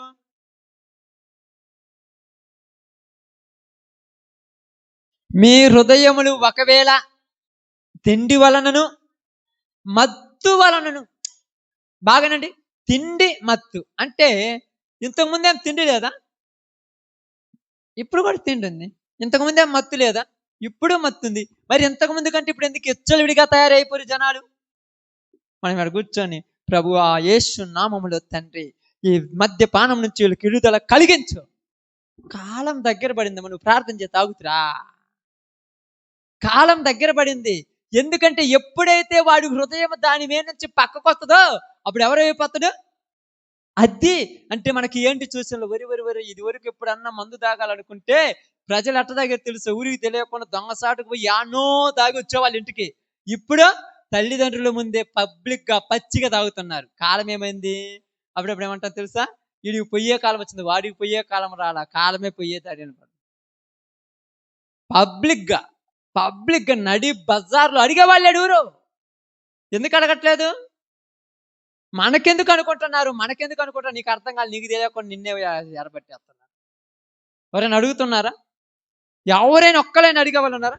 పబ్లిక్ గా చూడండి, ఐవిక విచారము చూడండి ఏందంట, ఐవిక విచారం పబ్లిక్ గా. ఇంతకుముందు తప్పు చేయాలంటే భయం, ఇప్పుడు తప్పు చేయాలంటే పబ్లిక్లు చేస్తున్నారు, అడగటానికి లేదు.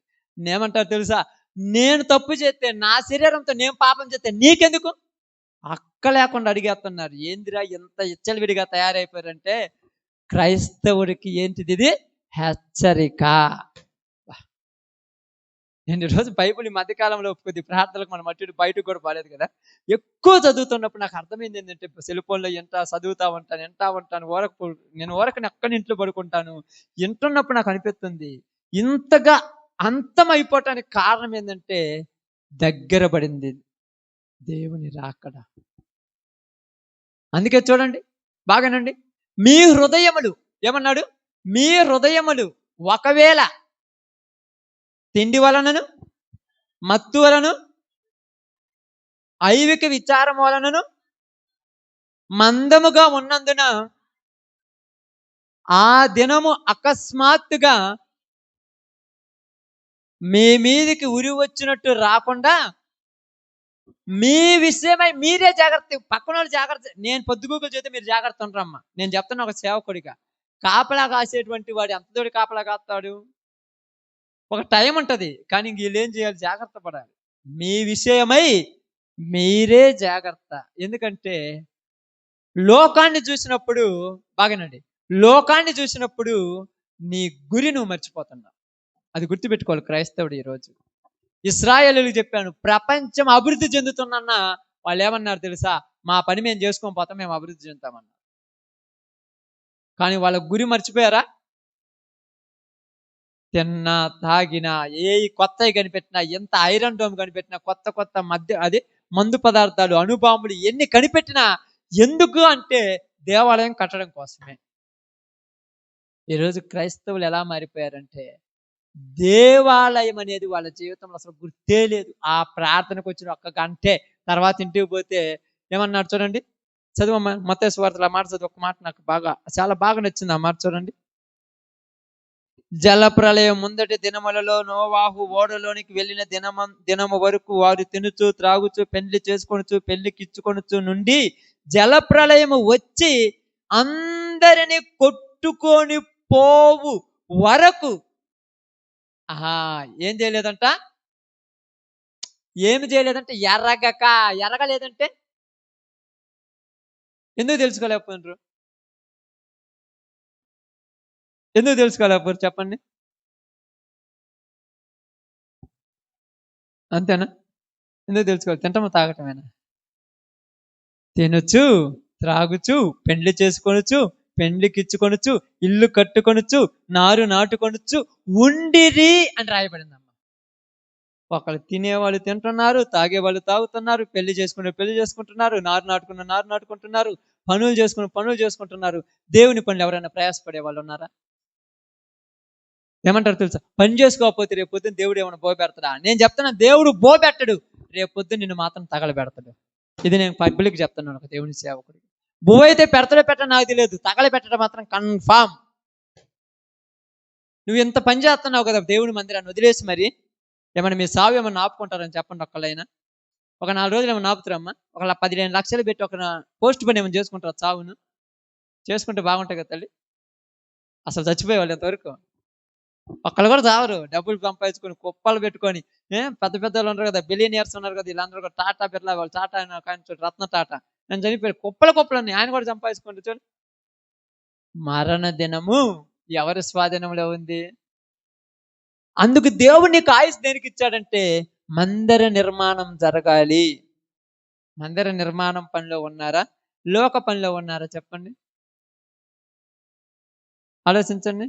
ఇశ్రాయేలీలంట నిజంగా నేను అప్పుడప్పుడు వాళ్ళ చరిత్ర నేను ఎక్కువ శాతం యూట్యూబ్లో వాళ్ళ చూస్తుంటాను, చాలా చూస్తుంటాను ఎక్కువ.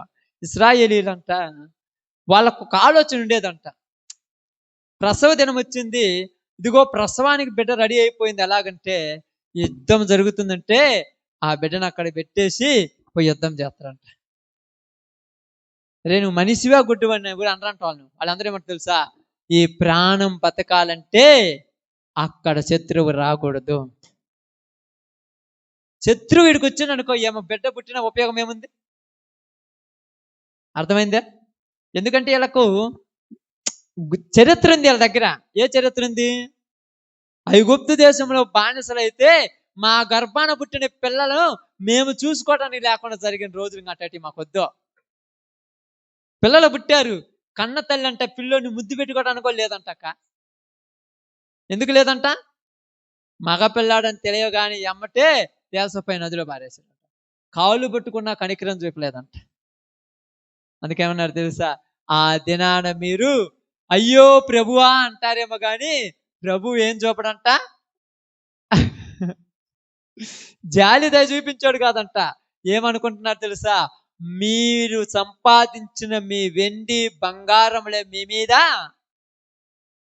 చూడండి యాకోబు పత్రిక అనుకుంటున్నా, చూడండి అమ్మా. యాకోబు రాసిన పత్రిక అక్కడ ఉంటుంది ఆ మాట.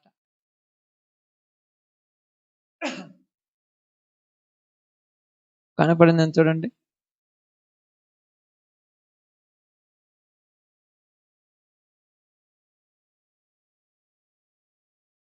కనపడితే చూడండి, లేకపోతే లేదు.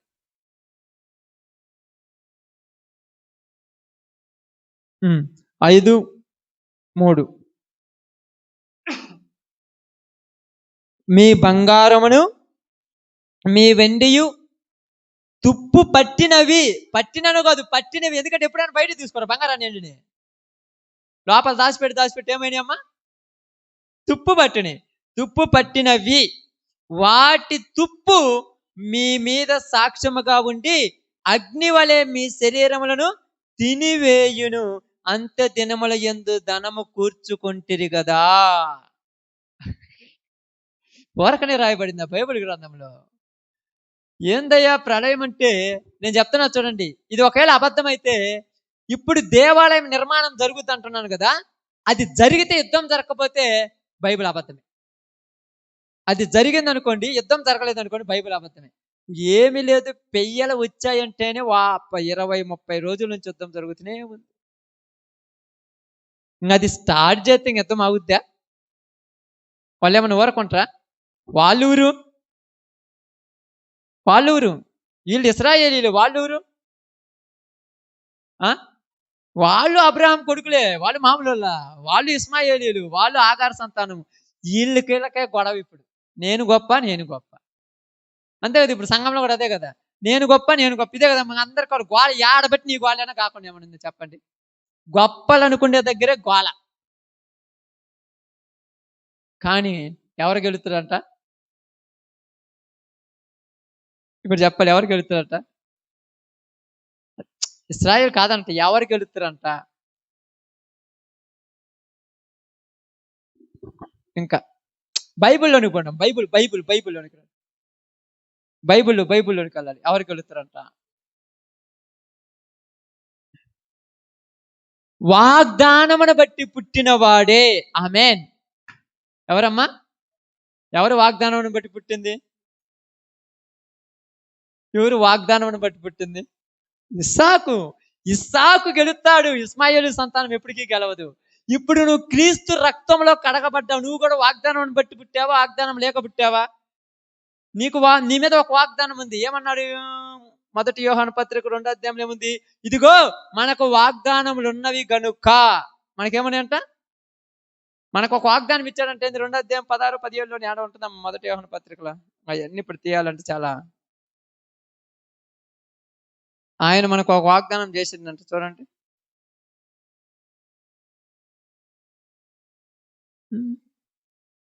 2:25 మీరు చూడాలంటే పొదుగు బుద్ధిలే, అందుకే 2:25 1 యోహాను పత్రిక.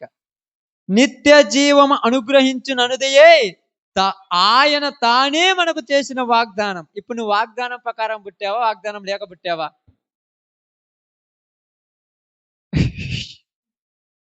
ఇప్పుడు వాగ్దానం ప్రకారం వచ్చావా, వాగ్దానం లేక వచ్చావా? ఓకే, కొరింథీయులకు రాసిన 1వ పత్రిక 7వ అధ్యాయం.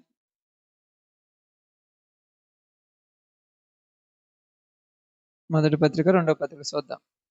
అవన్నీ మనం కూడా ఎతకాలంటే చాలా టైం పట్టుద్ది అంటుంటారు. 2వ పత్రిక 7వ అధ్యాయం తీయండి అమ్మా. కొరింథీయులకు రాసిన 2వ పత్రిక 7వ అధ్యాయం 1వ వచనం. ప్రియులారా బాగానండి, మనకు ఈ వాగ్దానములు ఉన్నాయి గనుక దేవుని భయముతో. ఎవరి భయము? ఎవరి భయమమ్మా? నిజంగా చెప్పండి, ఎవరి భయము? అంటే ఎవరికి దేవుడి భయం ఉంటుంది? వాగ్దానములు కలిగిన వాళ్ళకి, వాగ్దానం ప్రకారం పిలవబడినోడికి. అదే వాగ్దానం ప్రకారం పిలవబడినోడికి ఊరి భయం ఉంటుంది. మీరు చెప్పాలి, ఊరి భయం ఉంటుంది? డబ్బు భయం. డబ్బు లేకపోతే ఎట్ట బతకాలి భయం. మీరు అనుకుంటారు పని పాట ఆదివారం పోయి కూడా, సోమవారాలు పోయి ప్రార్థన మానుకోడు కూడా, పని చేసుకోవడం కాలం భయం. ఏం తెలుసా? ఈ డబ్బులు లేకపోతే రేపు ఎట్ట బతకాలో, అది భయం. అలకం ఎవరైనా ఏమన్నా అంటారో ఒక భయం. ఈ భయంతో వీళ్ళు ఏం మర్చిపోయారు? వాగ్దానం లేనివాడు ఎవడన్నా గెలిచినట్టుందమ్మా మీ చరిత్రలో? ఎవరికన్నా ఉందే చరిత్రలో గెలిచినట్టు? మనకు ఈ వాగ్దానములు ఉన్నాయి కనుక దేవుని భయముతో పరిశుద్ధతను సంపూర్తి చేసుకొనుచు శరీరమునకును ఆత్మనకును కలిగిన కలత స్మలమసం నుండి మనలను పవిత్రులుగా చేసుకుందుము.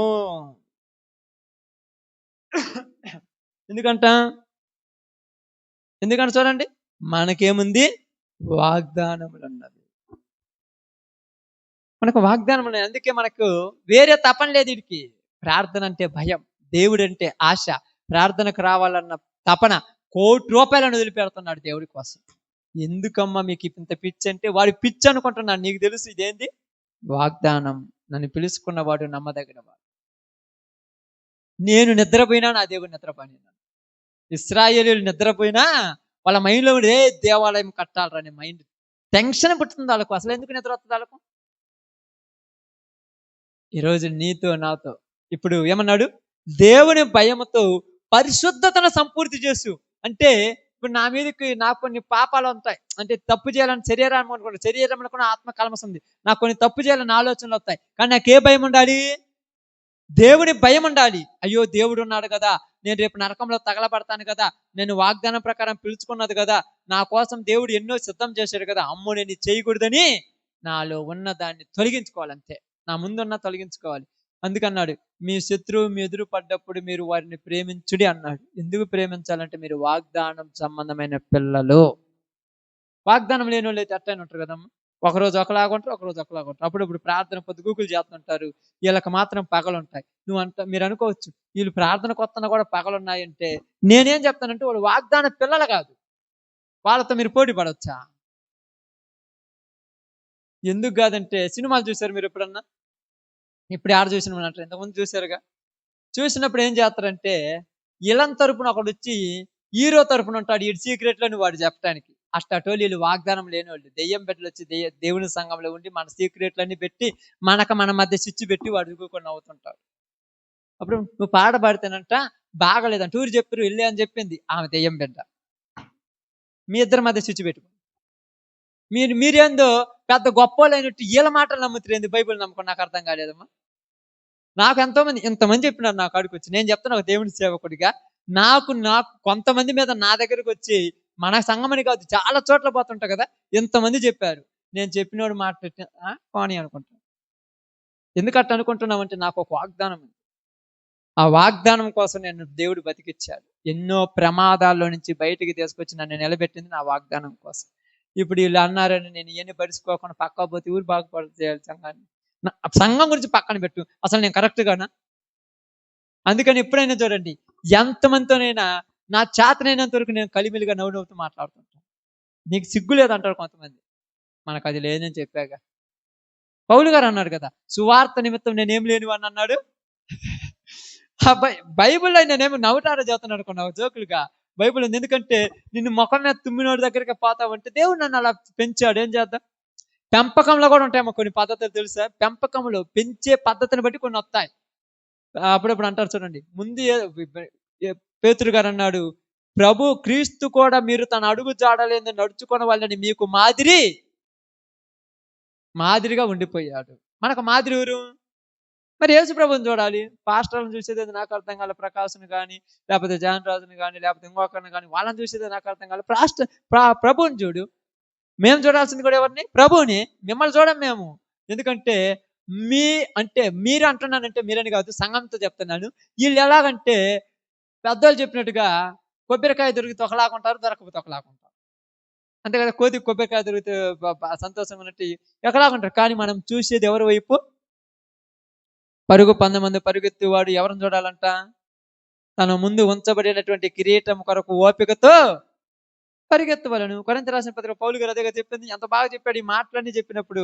అసలు నాకు ఎందుకు అర్థం కాలేదంటే, మనలో ఒక మనసు లేదు. ఏ మనసు అంటే, దేవాలయాన్ని కట్టాలన్న మనసు నీలో లేదు ఈరోజు. ఆ దేవాలయం పూర్తి అవుతుంది, మరి ఈ దేవాలయాన్ని పూర్తి చేయాలి. ఇన్ని సంవత్సరాలైనా కూడా క్రైస్తవులందరూ ఒక తాటి మీదకి వచ్చినట్టు ఆడ ఉందమ్మా. ఇది అన్నెందుకు? మనమే చూస్తుంటాం కదా. నేనేమంటున్నాను, ఎక్కడికో పరుగులు చేయమంటున్నా. మీ ఇంటి పక్కన ప్రార్థన పెడితే ఏ ప్రార్థన పొమ్మని ఎన్నోసార్లు చెప్పాను. మనకాడ ప్రార్థన లేదు, ఆడ మీ ఇంటి పక్కనే ప్రార్థన పెట్టి ఊరేనా పో, వాక్యం వినరా, మంచి అయితే చూసుకు చెడు తప్పులేదు. మనం ఆడికి పోయి ప్రార్థన పెట్టి పక్కన ప్రార్థన పోయి అయినా వచ్చి కూర్చోరు. ఎందుకని? మనమేం చేద్దాం? సంఘాన్ని కట్టాలన్న వాళ్ళు కాదు వీళ్ళు, సంఘాన్ని చేర్చాలన్నోళ్ళు. సంఘం చేరితే వాడికేమవుతుంది? వాడి బిడ్డే కదా, వాడి పని అదే కదా. ఎప్పుడన్నా మీరు ఉదాహరణకు ఒక ఇల్లు ఉంది అనుకోండి, ఎగ్జాంపుల్ చెప్తున్నాను. ఇల్లు అంటే ఏంది? మీకేం తెలుసు? ఇల్లు అంటే ఏం చెప్పాను మీకు? ఇల్లు అంటే దేవుని కుటుంబం. తండ్రి, కుమారుడు, సంఘము, పరిశుద్ధాత్మ, మనందరం కలిసి నాకు ఇల్లు మనంతా. ఇప్పుడు మనమల్ని దేవుడికి దూరం చేయాలని వచ్చాడు మీరు. నిజంగా ఎట్ట దూరం అవుతారా? కన్న తల్లిదండ్రుల మీద ఎవరికైనా కోపం వస్తుందంటే రాదమ్మా. అప్పుడప్పుడు ఫ్రెండ్స్ మాట్లాడిన తల్లిదండ్రులు, ఛీ నీ కడుపు నేను అట్టబిట్టాను అసలు. మీరు నిన్ను తిడుతున్నావేంద్ర, వాళ్ళ ఊరో మాట్లాడినంటే తిడతారు అంతే. తిడతారమ్మా తల్లిదండ్రులు పిల్లలు తిడతారా? ఎవరు మాట్లాడింది తిడతాండ్రు? ఎవరు మాట్లాడింది తిట్టేది? పక్కన వాళ్ళు మాట్లాడి ఫ్రెండ్స్ కానీ ఇంకొకళ్ళు కానీ. ఇప్పుడు మనం కూడా మన పక్కన వాళ్ళు మాట్లాడిన దేవుడిని తిట్టాము, దేవుడిని తిట్టలేదా? చూడండి కావాలంటే యోహాను రాసిన పత్రిక 1వ అధ్యాయం.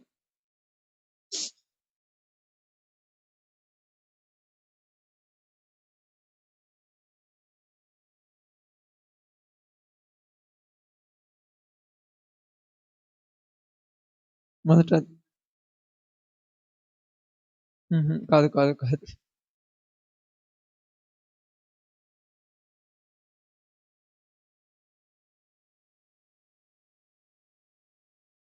ఏమని ఉంటుందంటే అదేంటో, మనం మన సహోదరులను ప్రేమించని వారిమైతే అనే మాట ఉంటుంది చూడండి. 2:9 చదవమైతే. వెలుగులో నున్నానని చెప్పుకొనుచు తన సహోదరుని ద్వేషించువాడు ఇప్పటి వరకు చీకటిలోనే ఉన్నాడు. నువ్వేడున్నావు? వెలుగులో ఉన్నావు. అందరిని ప్రేమించాలి వెలుగులో ఉన్నావు. మరి సహోదరులను ద్వేషించడం ఏంది? సహోదరుని ద్వేషిస్తే ఎవరిని ద్వేషించినట్టు? దేవుణ్ణి. ఎందుకని చెప్పండి?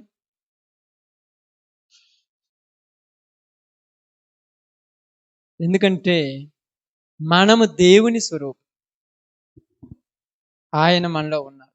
పచ్చిగా చెప్పాలంటే ఇవన్నీ కాదు, కానీ మీకు ఇప్పుడున్న సబ్జెక్ట్ ప్రకారం చెప్పాలంటే మనందరం, ఇప్పుడు మీరు కానీ నేను కానీ మనందరము కలిసి ఏ పని చేస్తున్నాం? అంతే కదా, మందిరం కట్టడమే మన పని. అదే ప్రపంచంలో ఉన్న సకల క్రైస్తవుల పని అంతంది మందిరం కట్టడం మన పని, అంతే కదమ్మా. ఇప్పుడు మందిరం చెడిపోవాలంటే ఏం చేయాలి? మీకు ఇంకా అర్థం కావడానికి మంచి ఎగ్జాంపుల్ చెప్తాను. ఆదికాండం తెలుసు మీ అందరికీ. అక్కడ 11వ అధ్యాయంలో అక్కడ ఒక సందర్భం ఉంది. 11వ అధ్యాయంలో ఒక గోపురం కడుతున్నారు. ఇప్పుడు గోపురం ఆగిపోవాలంటే ఏం చేయాలి? వాళ్ళను ఒకళ్ళకొకళ్ళు శత్రువులను చేయాలి. తర్వాత సంగతి ఏదైతే కానీ సంబంధం లేకుండా చేసింది. కాబట్టి సంబంధం లేకుండా చేశాడు కాబట్టి వాళ్ళందరూ ఊరి విడిపోయారు. గోపురం ఏమైంది? అదే సీక్వేషన్ ఇక్కడ, అదే వాగ్దానం ఇక్కడ చేసేది, అదే నియమం దాన్ని అంటారు. అదే పద్ధతి అక్కడ జరిగిస్తున్నాడు. ఇప్పుడు దెయ్యం కూడా ఏం చేస్తున్నాడు? ఈ మందిరాన్ని కట్టకుండా మనకు తారుమారు చేశాడు. నువ్వు మంచిదని కాదంట, అలా అక్క చెప్పింది. నువ్వు మంచిదని కాదంట, ఈ అక్క చెప్పింది. ఏందిరా నా గురించి నీకెందుకు చెప్పింది, నీ గురించి నాకెందుకు చెప్పింది? ఇంకా తారుమారు అయిపోయారు. ఇప్పుడు వాళ్ళంటే నువ్వు ఎట్టుంటే నువ్వు ఉంటే వాళ్ళు ఎట్టుంటే ఆడ కుదిరితే మీకు మందిరం ఊరు కడతారు. ఇశ్రాయేలీలు మందిరం కట్టే టైంలో నీ అన్నం చంపినంటే చంపితే చంపని, వాడి చేతితో చచ్చిపోవాలని దేవుడు రాసి పెడితే రాసి పెట్టని, మేమిద్దరం కలిసి ఇప్పుడు ఆ దేవాలయాన్ని కట్టాలి. ఇది అంత త్యాగమా? అదే మరి. ఎందుకంటే ఈ శరీరంలో ఉండేది 4 రోజులే మనం, కానీ ఎక్కువ రోజులు ఏమైనా ఉంటారమ్మా? ఈ శరీరం ఉండేది ఎన్ని రోజులు? 4 రోజులే. ఈ 4 రోజుల కోసము మన గోలు మర్చిపోతామా? అందుకనే నిజంగా నా కళ్ళ ముందు నాకు కూడా తెలిసినా కూడా నన్ను ఎవరైనా తిట్టారు, ఎవరైనా అన్నారని నాకు వచ్చి చెప్పినా, లేకపోతే నా గురించి నిజం చెప్పినా, అబద్ధం చెప్పినా, లేనిపోయిన చెప్పినా నేను ఎవరిని పట్టించుకోను. ఎందుకయ్యా పట్టించుకోవంటే, ఇలా పట్టించుకుంటే మందిరం పని ఆగిపోద్ది. మన పని అది, మందిరం కట్టాలి. మన పని ఆత్మ సంబంధమైన మందిరం కట్టాలి. అందుకని దానికోసము నిందలైనా, అవమానాలైనా, దెబ్బలైనా ఏది భరాయించటానికైనా సిద్ధంగా ఉండాలి. వాడే వాగ్దానం ప్రకారము పిలవబడిన వాడు. అందుకే కదా పౌలు గారు ఏమన్నాడు? మీ నిమిత్తము నాకు కలిగిన శ్రమలు రాబోతున్న మహిమ ఎదుట ఎన్న తగినవి కావు. అబ్బా, ఆ మహిమ కోసం ఇదంతా. ఇప్పుడు ఆ మహిమ కావాలన్నప్పుడు మనలో ఒక గురి ఉండాలి. ఆ గురే దేవాలయం నిర్మాణం. వాళ్ళు జరిగించారు. వాళ్ళు జరిగించినందుకు ప్రపంచంలో ఏంది మూడో ప్రపంచ యుద్ధం అవుతుంది అని చెప్పాను. మనం జరిగితే ఏ యుద్ధం అవుతుంది? దేవునికి దెయ్యానికి మధ్య యుద్ధం అవుతుంది. అదే కదా అంతమ యుద్ధం. ఆ యుద్ధంలో అర్మగిద్దోని యుద్ధం అన్నట్టుగా అదొక యుద్ధం. ఆ యుద్ధంలో అపవాది ఒక పక్క, దేవుడు ఒక పక్క. అపవాది వైపున ఎవరు ఉంటాడు? అపవాది సంబంధాలు ఉంటారు. దేవుని వైపు దేవుని బిడ్డలు ఉంటారు. ఇప్పుడు యుద్ధం జరుగుతుంది. ఈడ ప్రపంచ యుద్ధం ఎట్టనో ఆడ దేవుని సంబంధులకు దెయ్యన సంబంధులకు మధ్య యుద్ధం. ఈడ మాత్రం ఇశ్రాయేలీయులు యుద్ధం చేయాలి. ఆడ నువ్వు చేయాల్సిన పని లేదు. నువ్వు వరకు చూస్తే సార్ ఆయన చేస్తాడు. ఆయన నోటి ఊపిరి చేత అందరు ఏమవుతారంట? ప్రకటన గ్రంథం అప్పుడప్పుడు చదవండి. అప్పసం చదవద్దులే, అప్పుడప్పుడు చదవండి, గుర్తుంటది. తగలబడిపోతారంట. నిజంగా ఈరోజు నాకు అనిపిస్తుంటది అప్పుడప్పుడు, దేవుడు ఎంత గొప్ప ప్రణాళిక కోసం మనల్ని పుట్టించాడు తెలుసు. ఈ ప్రణాళికలో ఉండవలసిన మనము చిన్న చిన్న వాటిని చూసి డిస్టర్బ్ అయిపోతారా? ఏందయ్యా తాగుతున్నారంటే, తాగుతురమ్మా, బైబిల్ చెప్తుంది కదా తాగాలని. లేకపోతే నీకు సూచనలు గుర్తెట్టున్నాయి. మా అత్త, మా బావ, మా అక్క, మా నాన్నోళ్ళు తిడతారని బైబిల్ చెబుతుందిగా. చెప్పట్లేదా అమ్మా? చెప్పట్లే మీకు? అదే చెప్పిందిగా. వాళ్ళు మమ్మల్ని అంటున్నారు అంటారని చెబుతుందా లేదా? అన్నా కూడా మీరు ఏం కావాలంట? ఎంత అసలు మామూలు విషయమా? ఒక రాయిని తీసి పెట్టాలంటే మామూలు విషయం. మన గ్రానైట్ రాళ్ళు ఉన్నాయి. ఇప్పుడు మన మందిరానికి సిమెంట్ రాళ్ళు కట్టాము. ఒక్కొక్క రాయి మొయ్యాలంటే 10 కేజీలు ఉంటుంది, ఎంత ఉంటుంది. కానీ గ్రానైట్ రాయి 20 కేజీలు ఉంటుంది. ఇంకా పెద్ద రాయి యెరూషలేములో వాళ్ళు కట్టిన మందిరాలు కట్టిన రాయి ఎంత పెద్ద రాళ్ళు అయ్యి. కానీ ఒక సజీవమైన రాయి ఎంత బరువు ఉంటుందమ్మా?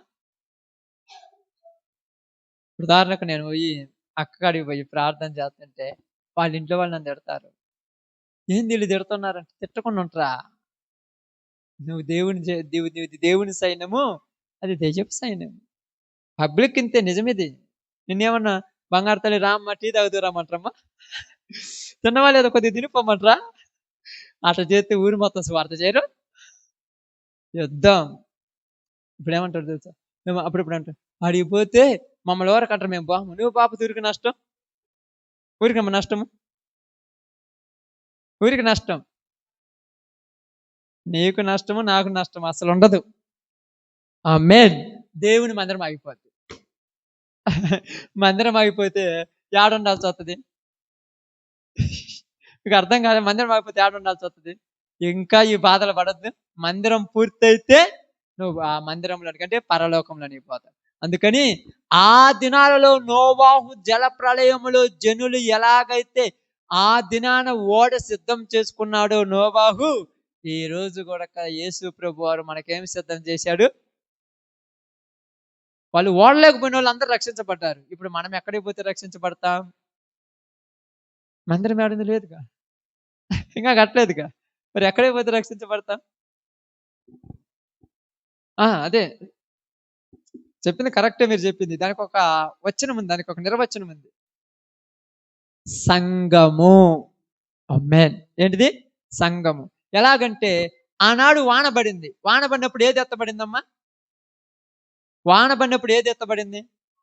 ఓడ ఎత్తబడింది. ఈ రోజు కూడా యేసు ప్రభు వచ్చినప్పుడు ఏది ఎత్తబడుద్ది? అంత సీక్వెన్స్ ఉందిగా. నువ్వు ఇప్పుడు ఏడుండాలి? ఆ సంఘంలో ఉంటే ఎత్తబడతావు. సంఘంలో లేకపోతే, ఇప్పుడు వాళ్ళలో లేనివాడు ఏమయ్యాడు? మునిగిపోయాడు. అంతే కదా. నువ్వు సంఘంలో లేకపోతే కూలిపోతావు. ఇప్పుడు నువ్వు సంఘంలో ఉంటావా లేకపోతే లోకంలో ఉంటావు, నీ ఇష్టం. అప్పుడు ఏమంటావు తెలుసా? సంఘంలో ఉండకుండా ఉండాలని ఎంతమంది నన్ను ప్రయాసపడి, ఇప్పుడు నోవాహు అల్లుళ్ళను కూడా దేశపోవాలని నోవాహు ప్రయాసపడ్డాడు. నోవాహు అల్లుళ్ళు కనిపించవచ్చు. మా మామ కొడుకులు చెప్తున్నాడు, కొద్దిగా పోతే సారీ, నోవాహు రక్త సంబంధ బంధువులు ఉన్నారు చూడు, వాళ్ళకి చెప్పాడు. వాళ్ళకి చెప్పినప్పుడు పోతే బాగుండు అనుకున్నాడు. కానీ పక్కన వాళ్ళు ఏమన్నారు?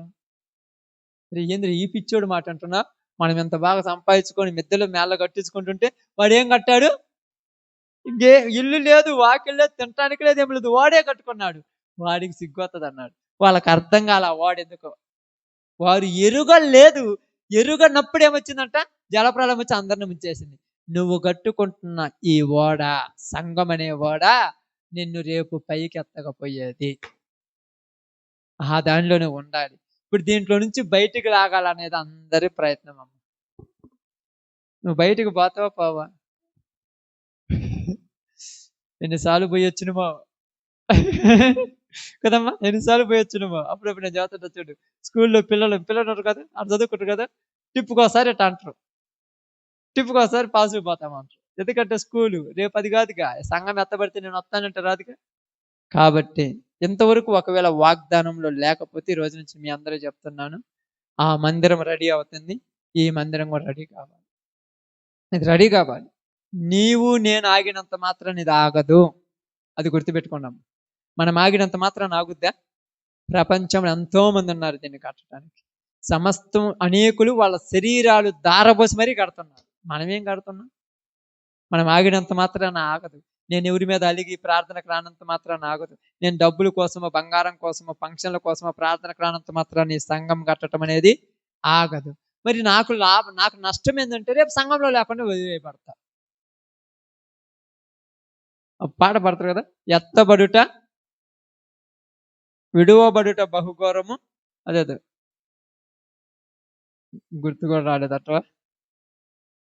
యేసురాజు వచ్చిన అదే ఆ పాటే. అంటే సంఘముతో ఎత్తబడుట ఎంతో సంతోషం, విడువబడుట బహుఘోరం. ఆ ఘోరం కావాలంటే ఎడవబడాలి. సంఘంలో లేని వాళ్ళందరూ ఎడవబడతాడు, సంఘంలో ఉన్న వాళ్ళందరూ ఎత్తబడతారు. కాబట్టి ఈరోజు నీతో నాతో మనందరితో చెప్పబడింది ఏంటంటే, మనము సంఘములో ఉన్నామా బయట ఉన్నామా నువ్వే తెలుసుకో. సంఘంలో ఉన్న వాళ్ళందరూ ఏ పని చేస్తారు? ఇశ్రాయేలీలాగా మందిరం పని చేస్తారు, అంతే కదా. అంజూరపు చెట్టుని ఇశ్రాయేలుతో పోల్చాడు, ఇక్కడ సంఘంతో పోలుస్తున్నాడు. నువ్వు మందిరం కట్టడానికి ప్రయాసపడతావు, అంతే, ఏం లేదు. కట్టుకున్నాం కదంటే ఈ మందిరం గురించి మాట్లాడలేదు, ఇక్కడ ఆత్మ సంబంధమైన మందిరాన్ని కట్టడానికి ప్రయాసపడతాం. కాబట్టి వాళ్ళు ఎక్కడైనా తల వంచారా? ఇప్పుడు మనం తల వంచుతున్నాం లేదా? అంటే మనలో ఏం లేదు. ఆఫ్టర్ ఆల్ శరీర సంబంధమైన వాళ్ళకు ఉన్నంత రోషమే మనకు లేకపోతే మనం ఎలా బతకగలమమ్మ దేవుళ్ళు? వాళ్ళు ఎన్నైనా కూడా సాధించేదాకా నిద్రపోరు. మరి మనము ఏమవుద్దిలే తర్వాత చూసుకున్నాం. ఎలా చూసుకుంటాం? దేవుడు నీకు అప్పగించిన పనిని నీ చేతే పూర్తి చేయించాలని నీ కోసం ఎంతో ఆశతో ఎదురు చూస్తున్నాం. ఓకే, కాబట్టి అందరం కూడా తల వంచండి, ప్రార్థన చేసుకుందాం. అందరూ ప్రార్థనలోకి పోతాం. స్తోత్రం, పరిశుద్ధుడా స్తోత్రం, మహోన్నత